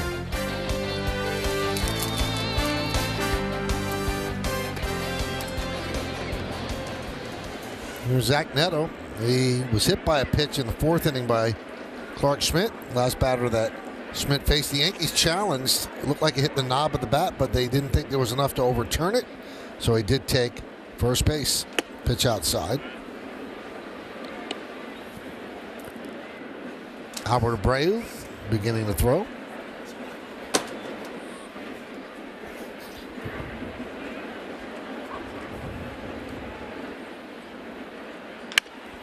Grounded to Volpe. And a 1-2-3 inning for Marinaccio. As the Angels go down in order, we go to the bottom of the 6th. Yankees down by 3.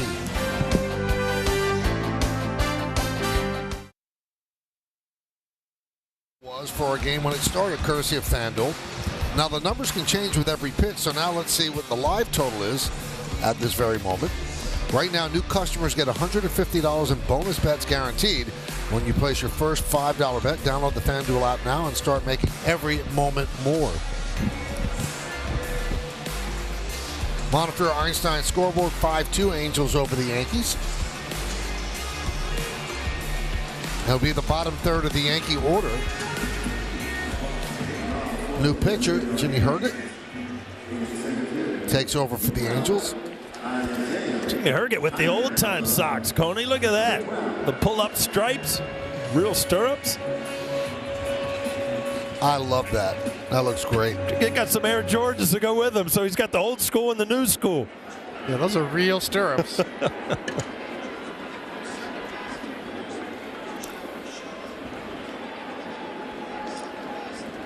He's had a tough start to the season. He says he's not getting righties out the way he should.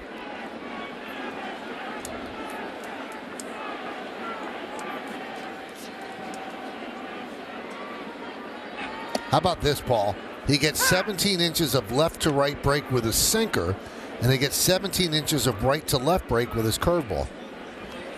Wow. That makes for a wide plate, you know that? Nintendo, right?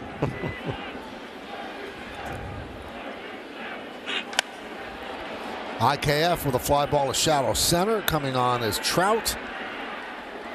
One away here in the 6th. Gio Urshela takes over at first base for Lamb. So he moves from 2nd to 1st. And Brandon Drury takes over at 2nd base. Here's Higashioka. He's 1 for 2. Single left center. Came around to score in the 4th inning.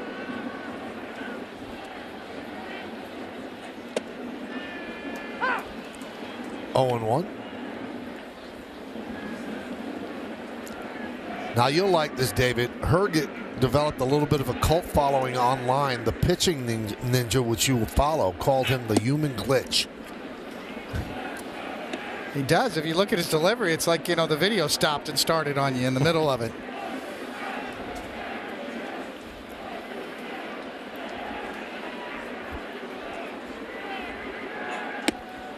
And by the way, Paul, those are the original design for the original Jordans. Yeah, it's pretty sweet, right? It's like you took some tennis shoes and threw some spikes on the bottom. Kind of that short arm action, and then all of a sudden there's like a, where did that come from? How did that? You know, the glitch, the release. And down goes Higashioka. 2 away. All right, so let's check out the 5 players that played more than 1,000 games at the old stadium. That's from 23 to 08. Who are they? Well, I would say Mickey. Got to go Bernie, my center fielder that I used to play catch with. Gehrig. Mantle, Gehrig, Yogi, Bernie, and Jeter.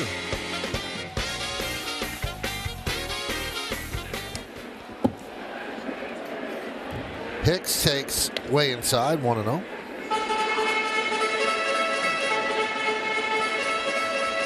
Yeah, Jeter played a lot of games in this stadium, so that's why his number is as low as it is. But he still made the list. Cheats on a lot of lists. Huh? Yeah, I think he's okay. Yeah? Yeah. Hall of Fame list, hits list, all kinds of lists.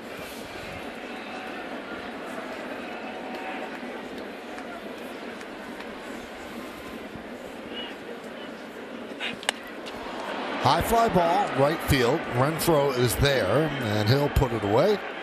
for the final out. As the Yankees go down in order, we go to the 7, 5-2 Angels. We have a surprise guest. Really, this guy is great at whatever he does. Television, movies. He's just one of the great actors in our country, and that's Woody Harrelson. Nice enough to join us now. Woody, what's up? That's very kind, Mike. Thank you. It's great to be here. This is awesome. What brings you to the stadium? Well, I got invited by my manager, who I guess knows some of the people here. I was just hanging out with Haley, which was cool. Yeah, I'm sure you're not in the upper deck. I'm sure they take care of you pretty well, right? Yeah. We're doing pretty good. 100th anniversary. This is pretty cool. So you are a baseball fan. I mean, White Man Can't Jump was one of my favorite movies of all time. But you are a baseball fan? Well, yeah. I mean, I certainly am right now. I'm a big Yankees fan. Nice. Good answer. Yeah. No, I did a. Oh, nice. Nice play by Volpe. Wow. But I did a basketball movie. I did a football movie. I never got to do a baseball movie, so I'm just waiting for that opportunity. Now you have a new HBO Max series coming out on May 1st, White House Plumbers, about Watergate. That must have been pretty cool to make. Yeah, it was great. Yeah. I play E. Howard Hunt, and Justin Theroux plays Gordon Liddy, and it's wonderful. It's the writers of Veep. I don't know if you ever got into that show, but so it's comedy. It's wonderful. Yeah, limited series, HBO. Now, when you do a movie like that, do you go back and study stuff of Hunt, or are you doing an imitation of him, or your own interpretation? Yeah, I did. Well, that'll drop in for a hit. Anyway, I know everybody's focused on that now, but I do, of course, learn as much as I can about the character. Right. But yeah, Howard Hunt, he did a lot of terrible things in his life. But this is a wonderful satire. It's a fresh kind of look to see it from the perspective of the burglars, which I find refreshing. Here's Ohtani. Because you've done so many great things in your career, what's the thing you get asked the most about? Is it Cheers? Is it White Men Can't Jump? Is it the movie Champions that you just had that really did very well? Yeah, Champions was a great movie. But another basketball. I don't know. It varies, but you can almost tell something about the fan who's asking you about whether it be Cheers or Natural Born Killers, or you can tell there's something distinctive about the fan. But I'll tell you what, Woody. I mean, I like you a lot, but you gave me the creeps with Natural Born Killers. I had bad dreams for a long time. I'm sorry about that. That means you did a good job at acting, right? I thought it was a misunderstood romantic comedy. Yeah. Yeah, exactly. Yeah, misunderstood would be a way to put it. Here's the 0-2, and let's see. I think they're saying that it was balk. It was a balk. Why does he advance then? A balk. Yeah, the runners. Automatically get second base, but really never came to a stop. Ask Coney. He's a pitcher. Yeah, you got to come to a discernible stop, so you don't trick. You got to allow the runners to get a lead and try to steal. 1-2 on Ohtani. You did all these sports movies. So you play sports growing up? Well, I was into basketball, and I played sports. I did a little wrestling, a little football. Nice. But lately, I've been really into soccer. High fly ball, right field. Judge is there, make the play, and he'll fire to third. 2 outs. Wow. That was a beauty throw. Yeah, Aaron Judge can do a lot of things on the field, and throwing is one of them. Some actors and actresses, they're almost tortured.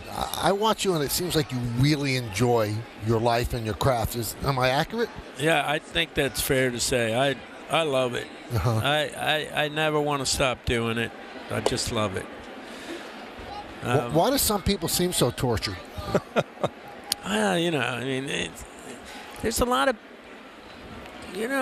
people with issues that get into they get into entertainment generally, not just acting. We have issues up here, Woody. Oh, do we? Okay, so there we go. There you go. So how do you prepare? Like if you Money Train, you got to play a New York City cop. Do you go get in somebody's hip pocket for a while and follow them around? Yeah, go hang out with those guys and watch how they do it. Whatever the profession is. One time I played a surgeon, and I went and watched brain surgery happening, here in New York. Man, that was wild. It was a lot like construction. They're just trying to blast open the cranial area. Oh, my God. Here's a 3-0 from Cordero, and there's a strike to Trout. The familiar voice you hear, that's Woody Harrelson. He's joining us here in the 7th inning. So glad that he could pop by. Yeah, it's great being here. I came here years ago with my buddy Owen Wilson, 2009, when they, made the whole... When they just opened the place, yeah. And so we tried to get in the front, and they called upstairs, and they said, no, you can't come in. So we go around the side, and I forget housekeeping and one of the other, they let us in. Wow. They didn't know about our earlier encounter. So we came in, and we went all over. We went down on the field. There you go. And just enough for them to say, they sent some burly fellas down and escorted us directly out. So that was our last time to be here. And you were famous then. And I said, Owen, pretty famous too. It didn't matter. Wow. Great to see you, Woody. Thank you for coming by. So Thanks cool. for having me. Yeah. All right, it's time for the 7th inning stretch, and we will stay right here as they honor America in the Bronx. Military guest. United States Marine Corps Sergeant William Lawrence from Virginia Beach, Virginia, who served in the Vietnam War and was awarded the Purple Heart. The Yankees say thank you for your sacrifice and service to our nation. And now, ladies and gentlemen, Robert Merrill's rendition of God Bless America.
All right, fans.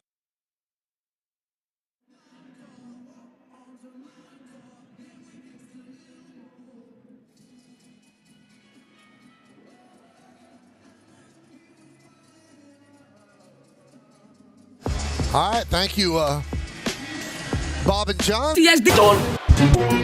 Later as well, 5-7-0 for the Angels, 2-3-2 for the Yanks. Suarez lasted 3 1/3. Ohtani with a 2-run home run in the first. Schmidt struggled again, didn't get out of the fourth. And the Yankee offense has left 7 on base, 0 for 3 with runners in scoring position.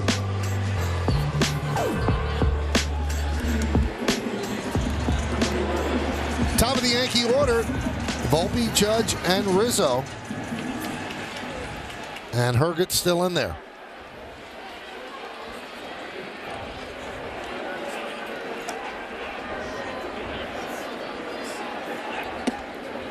David, I'm thinking that Woody would be a fun guy to hang out with.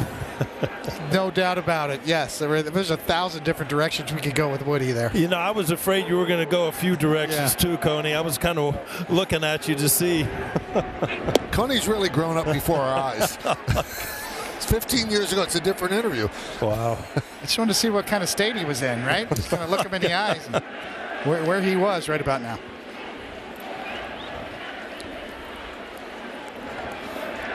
The 2-0. There's a strike to Volpe. 2-1. Well, Tampa Bay has won again. 10-0 over the Reds.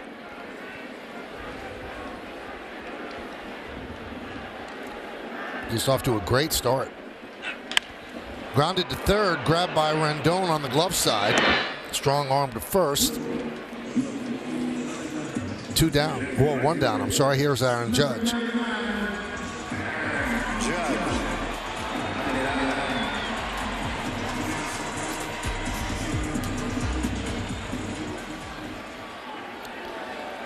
All right, so Judge 0 for 2, a sac fly his last time up.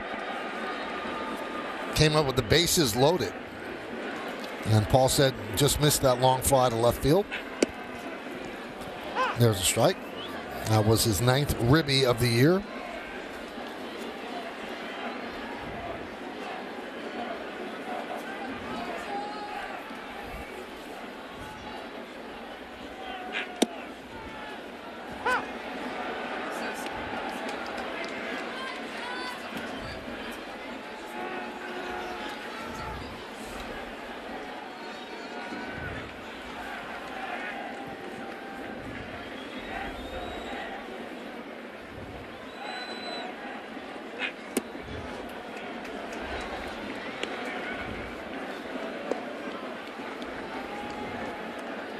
See, Herget kind of lulls you to sleep out there a little bit with that delivery. He'll hesitate, change his arm angles.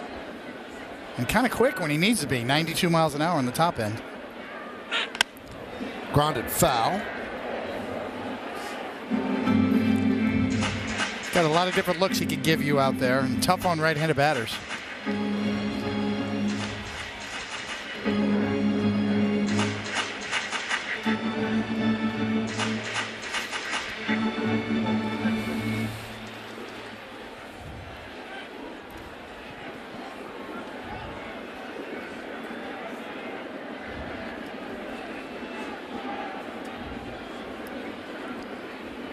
Swing and a miss.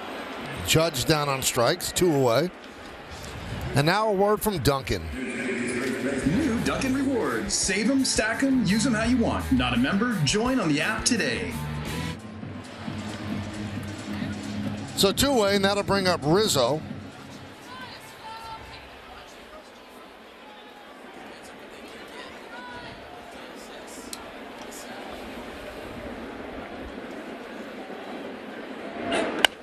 Cracked foul.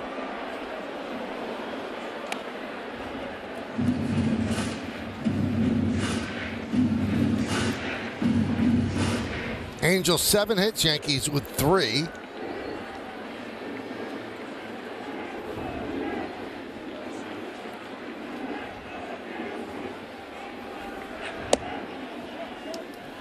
We got some good microphones down around home plate, right? I was going to ask the same thing. I mean, the sound off the bat tonight is something, right? And that sound Woody Harrelson was talking about with brain surgery right there.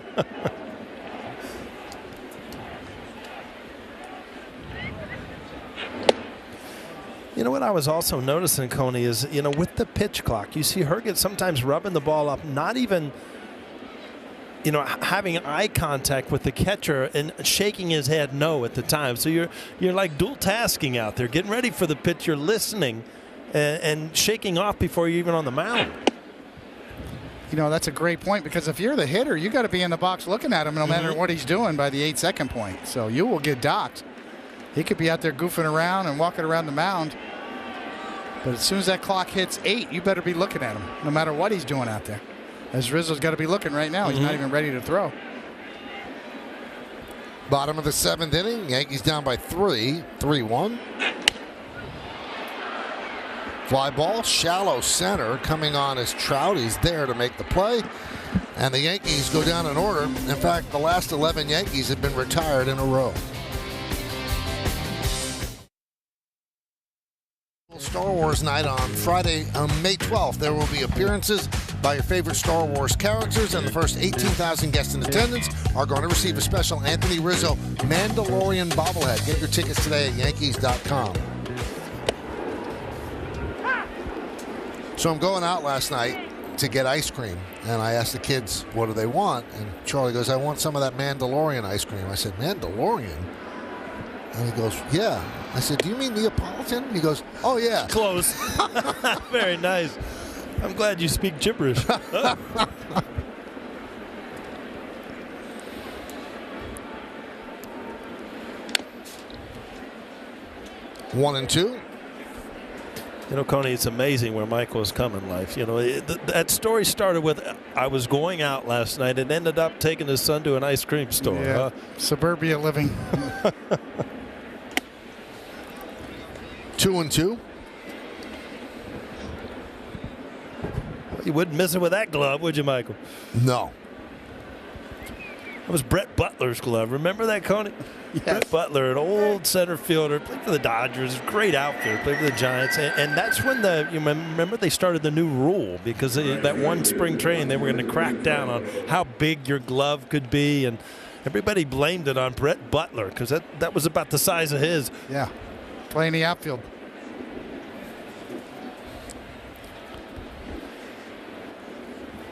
Here is Hunter Renfroe. Foul back, 0-1.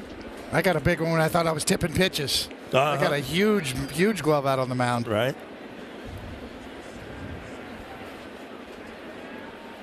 It's such an individual preference. I mean, some outfielders, I use the old Willie Mays glove, the trapeze. I've said it numerous times. ACC ground ball for DJ. But, you know, the middle infielders you stated earlier in the game, they have to use the smaller gloves to be able to turn the double play. A third baseman's kind of up in the air, a little bit bigger. First baseman, obviously, a little different with the first base glove. But that's one of the things that is such a personal preference. You know, as a hitter, you use different bats. As a player, some gloves feel good, some gloves feel bad.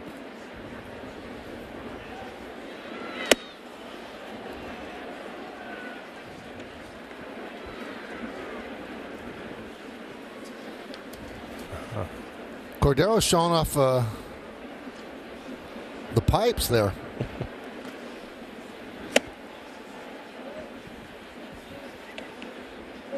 I was a Rawlings guy, Coney. Were you a Wilson guy? Rawlings. You were Rawlings also? Rawlings was here earlier in the game. We're giving away the gold gloves.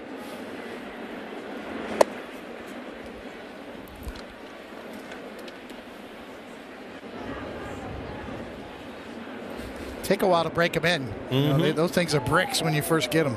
I use one glove a year. I broke in a glove every year in spring training. You use the same glove all year? Yes.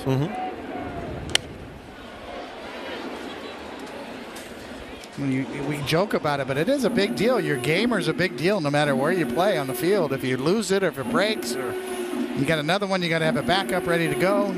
Some guys use the same gloves year after year. They restring them. Yeah, that was Stevie Donahue. He was every year he would take my glove, take the padding out of the heel, because I'd rather hurt my hand than pop out and have you yell at me on the bench that I should have had that one. Huh?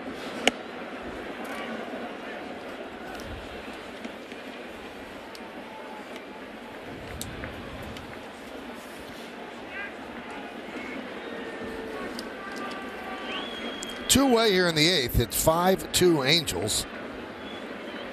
And Brandon Drury swings and misses. Good inning for Jimmy Cordero. As the Angels go down in order, we go to the bottom of the eighth.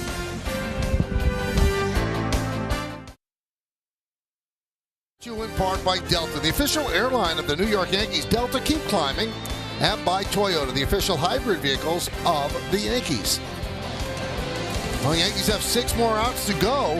On the Hyundai scoreboard, they're down 5-2. It'll be 4, 5, and 6 in the Yankees order against the new Angels pitcher, Jaime Barria. So they'll start with Gleyber Torres 0 for 2 with a walk. Barria, 4 games this year, 1-0, 4.15, 9 strikeouts in 8 2/3 innings.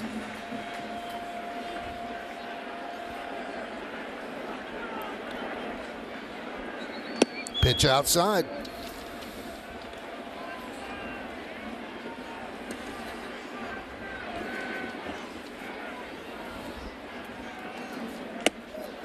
1-1.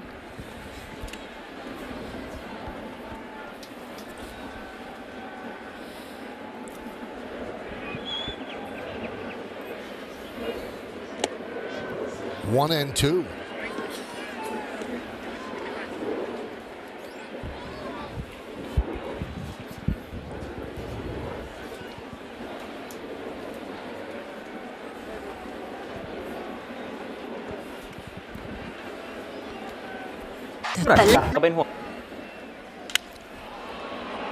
Fly ball left field. Ward makes the play. Hey, Thursday on Yes, Mikal Bridges and the Nets return to Brooklyn for Game 3 of their playoff series against Joel Embiid, James Harden, and the Philadelphia 76ers. Pre-game coverage begins at 7 with tip-off shortly after 7:30 on Yes and streaming on the Yes app. Now, the Yankees game on Thursday starts at 4, so if the game runs long, Nets pre-game coverage may be pushed to Yes 2, the overflow channel, starting at 7 p.m., or you can stream it live on the Yes app. But the new baseball now should be fine. This is the longest game I think we've done, and it's still at a pretty decent pace. 0-1. It's the walks. You know, all the walks. The Yankees obviously only have 3 hits on the board, but 7 walks, and weren't able to capitalize on all those base runners.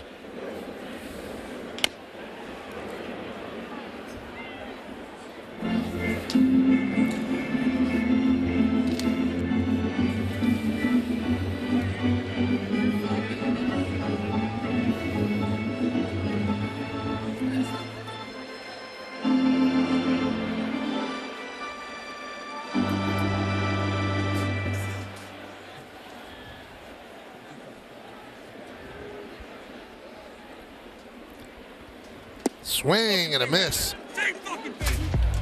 And now LeMahieu not happy with the home plate umpire. And I'll tell you what, Merzel gave him some latitude. He did not throw him out right away. And now Aaron Boone's going to come out and talk with Merzel as well. I think it was strike 2 that LeMahieu was upset about. Kind of forced him to swing at that pitch is what, you know, I know what that's how hitters think. I know that's what they're thinking. Aaron Boone out there quickly to protect DJ LeMahieu. But you're right, Michael, a lot of latitude given both to DJ and Aaron Boone there.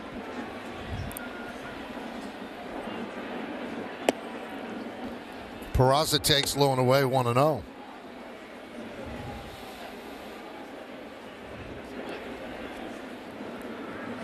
It's one of those especially frustrating nights offensively for the Yankees, as we mentioned before.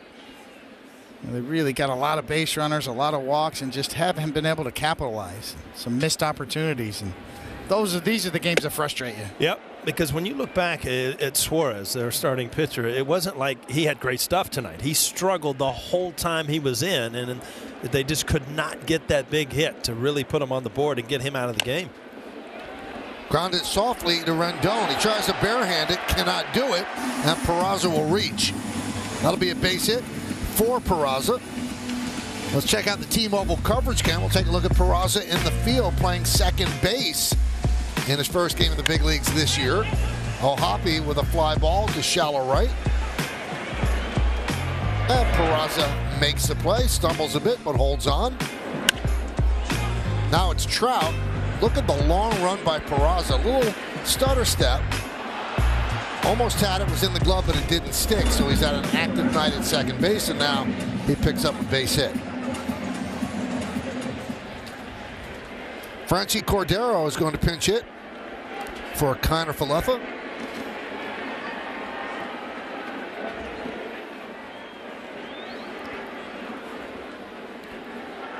Cordero's been a pleasant surprise with 4 home runs and 11 runs batted in. 1-0.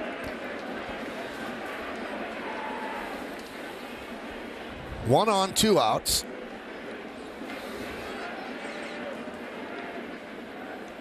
Berea deals. Grounded to second. Drury is there. Underhands it to Urshela. And that'll do it to end the bottom of the 8th inning. Yankees strand 1. We go to the 9th. Dealers today, 2021. Look at this play by Gio Urshela. Just amazing. Sacrificed his body Goes into the dugout and somehow holds on. That was an electric moment indeed.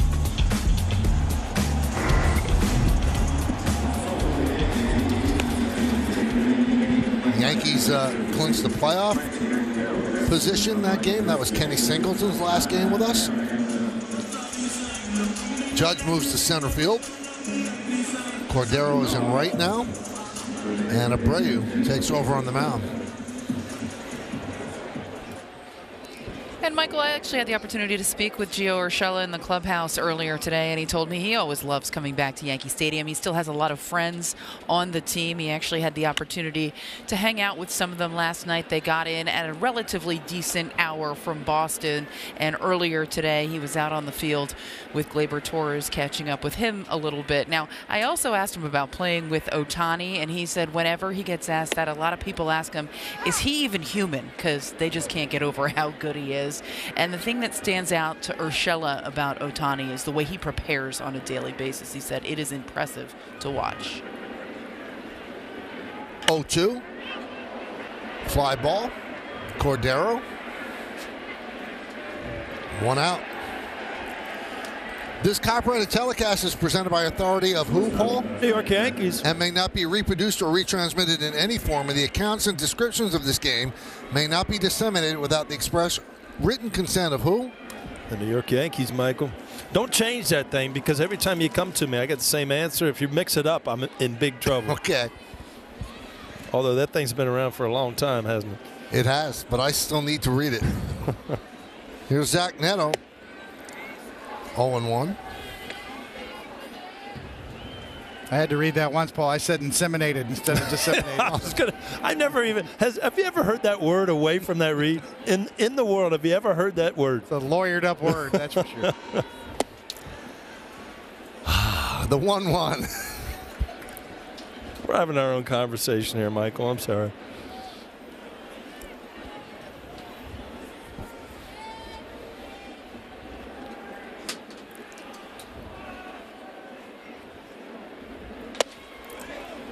Now, there are 3 pitchers on the Yankees with a 0 ERA. Abreu, Wandy Peralta, and Isaiah Kiner-Falefa. 1 inning of shutout ball. And then there's Garrett Cole with a 0.95 ERA, 3 runs in 28 and a third inning. By the way, congratulations to Garrett. He was named the American League Pitcher of the Week.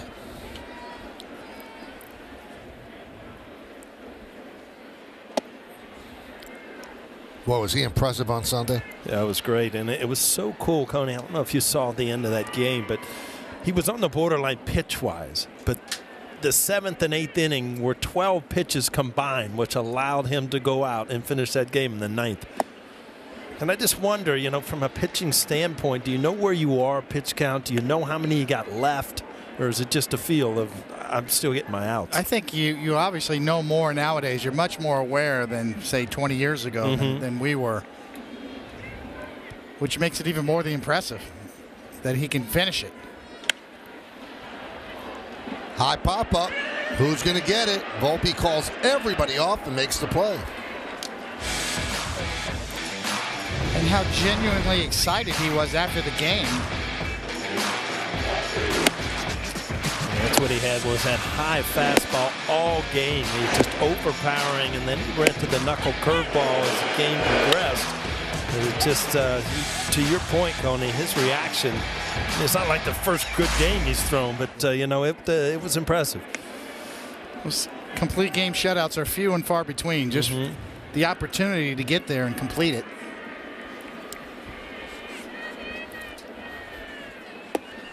One and one on O'Hoppe. One thing about Garrett Cole is his availability. He's never in doubt. To me, that is just such a commodity. You never worry about him taking the ball every 5 days.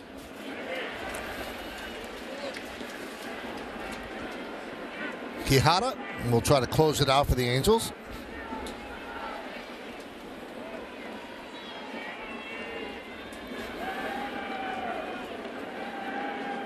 One, two. Chop to third, backhanded by LeMahieu. The off-balance throw. And Rizzo can't come up with the scoop. O'Hoppe will reach. It'll likely be a base hit. Should be. I'm sure his family and friends that are here thrilled about that. DJ stayed back and throwing across your body. As soon as you let this know you didn't get enough on it. Rizzo, you're so used to him picking everything over there, but this was kind of in between. It's like, oh, they were going to punch him out too.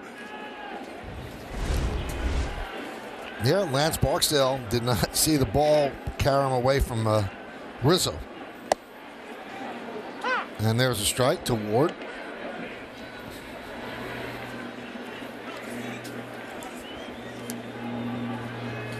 That is scored a hit.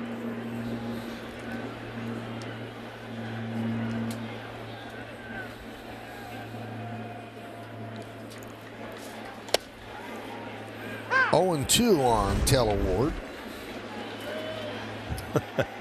What do you mean? You called me out, but yeah, now I got a base hit.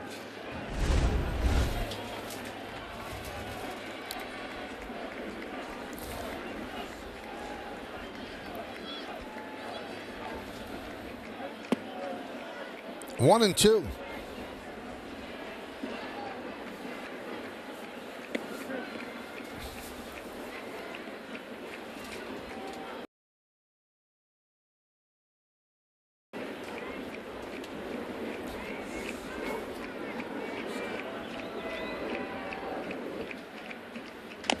Nub foul. Still 1 and 2. If you want to look ahead to the bottom of the ninth, and why wouldn't you? 8, 9, and 1 in the Yankees order. Higashioka, Hicks, and Volpe. If anybody gets on, Judge.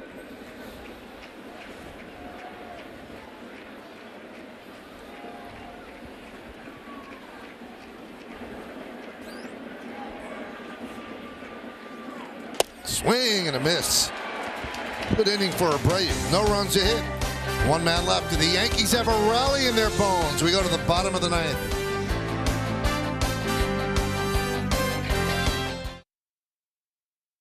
Shohei Ohtani and the Angels. Coverage begins at 3 with Audi batting practice in the pregame, then first pitch is shortly after 4 on Yes and streaming on the Yes app.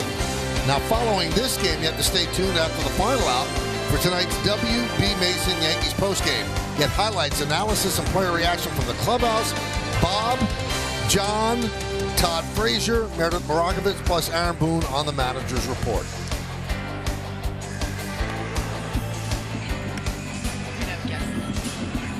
Jose Quijada will try to close this out. 6 games, has not allowed a run. 2 for 2 in saves.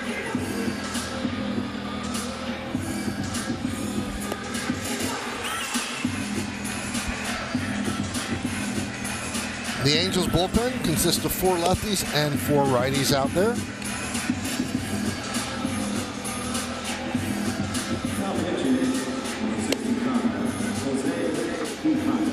So it'll start with Higashioka.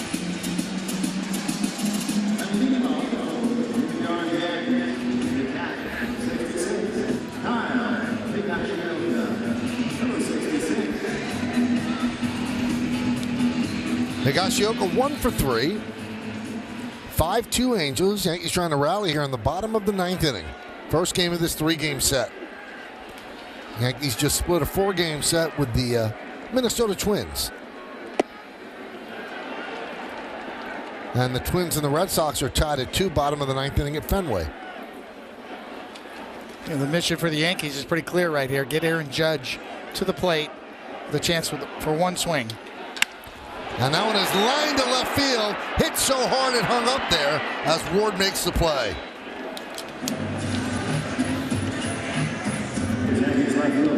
That's a hard line drive in the gap, Coney, that sometimes the lights can really affect. Ward looked like he didn't have much problem with it, but this ball was hit hard. Hickey, good swing. Nothing to show for it.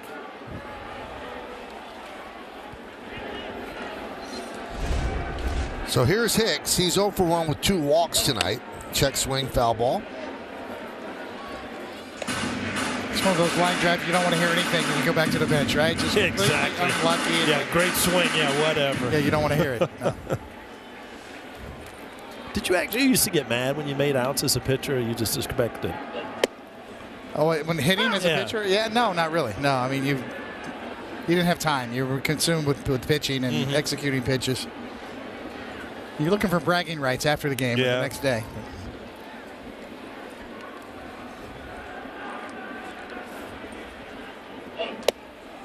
Strike 3. Hicks down, looking 2 away.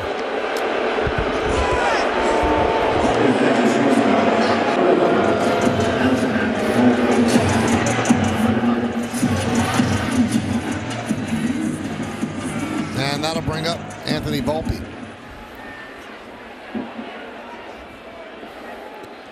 Volpe has walked twice. He's 0 for 2. Walk with the bases loaded, pick up a ribby. Second RBI of the year. 0-1 on Volpe.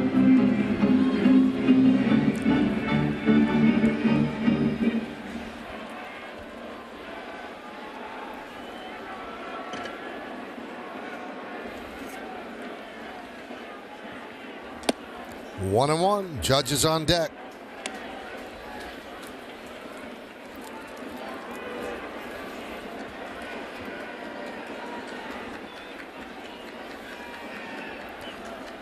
And the lefty deals.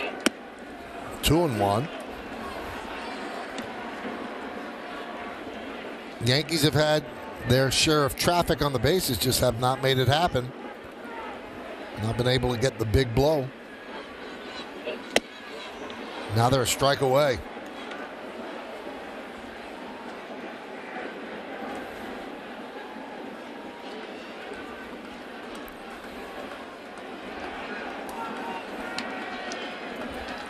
And the pitch. Swing and a miss. And that'll do it. Yankees go down in order. They lose this one 5-2. As we mentioned, a lot of walks. They had their chances. They couldn't cash in. That's the big thing. I mean, when you look back at this game, it wasn't an overpowering pitcher. He was a pitcher that was struggling. They did have opportunities, and it just came up to be missed opportunities for the Yankees tonight. Yeah, conversely, the Angels didn't miss their opportunities when Clark Schmidt left some balls in the middle of the plate. They got good swings. Shohei Ohtani with an absolute laser into the bullpen. Well, we'll come back. We'll wrap things up. Ohtani with a home run. The Angels with a win in Game 1. Then the post game after that.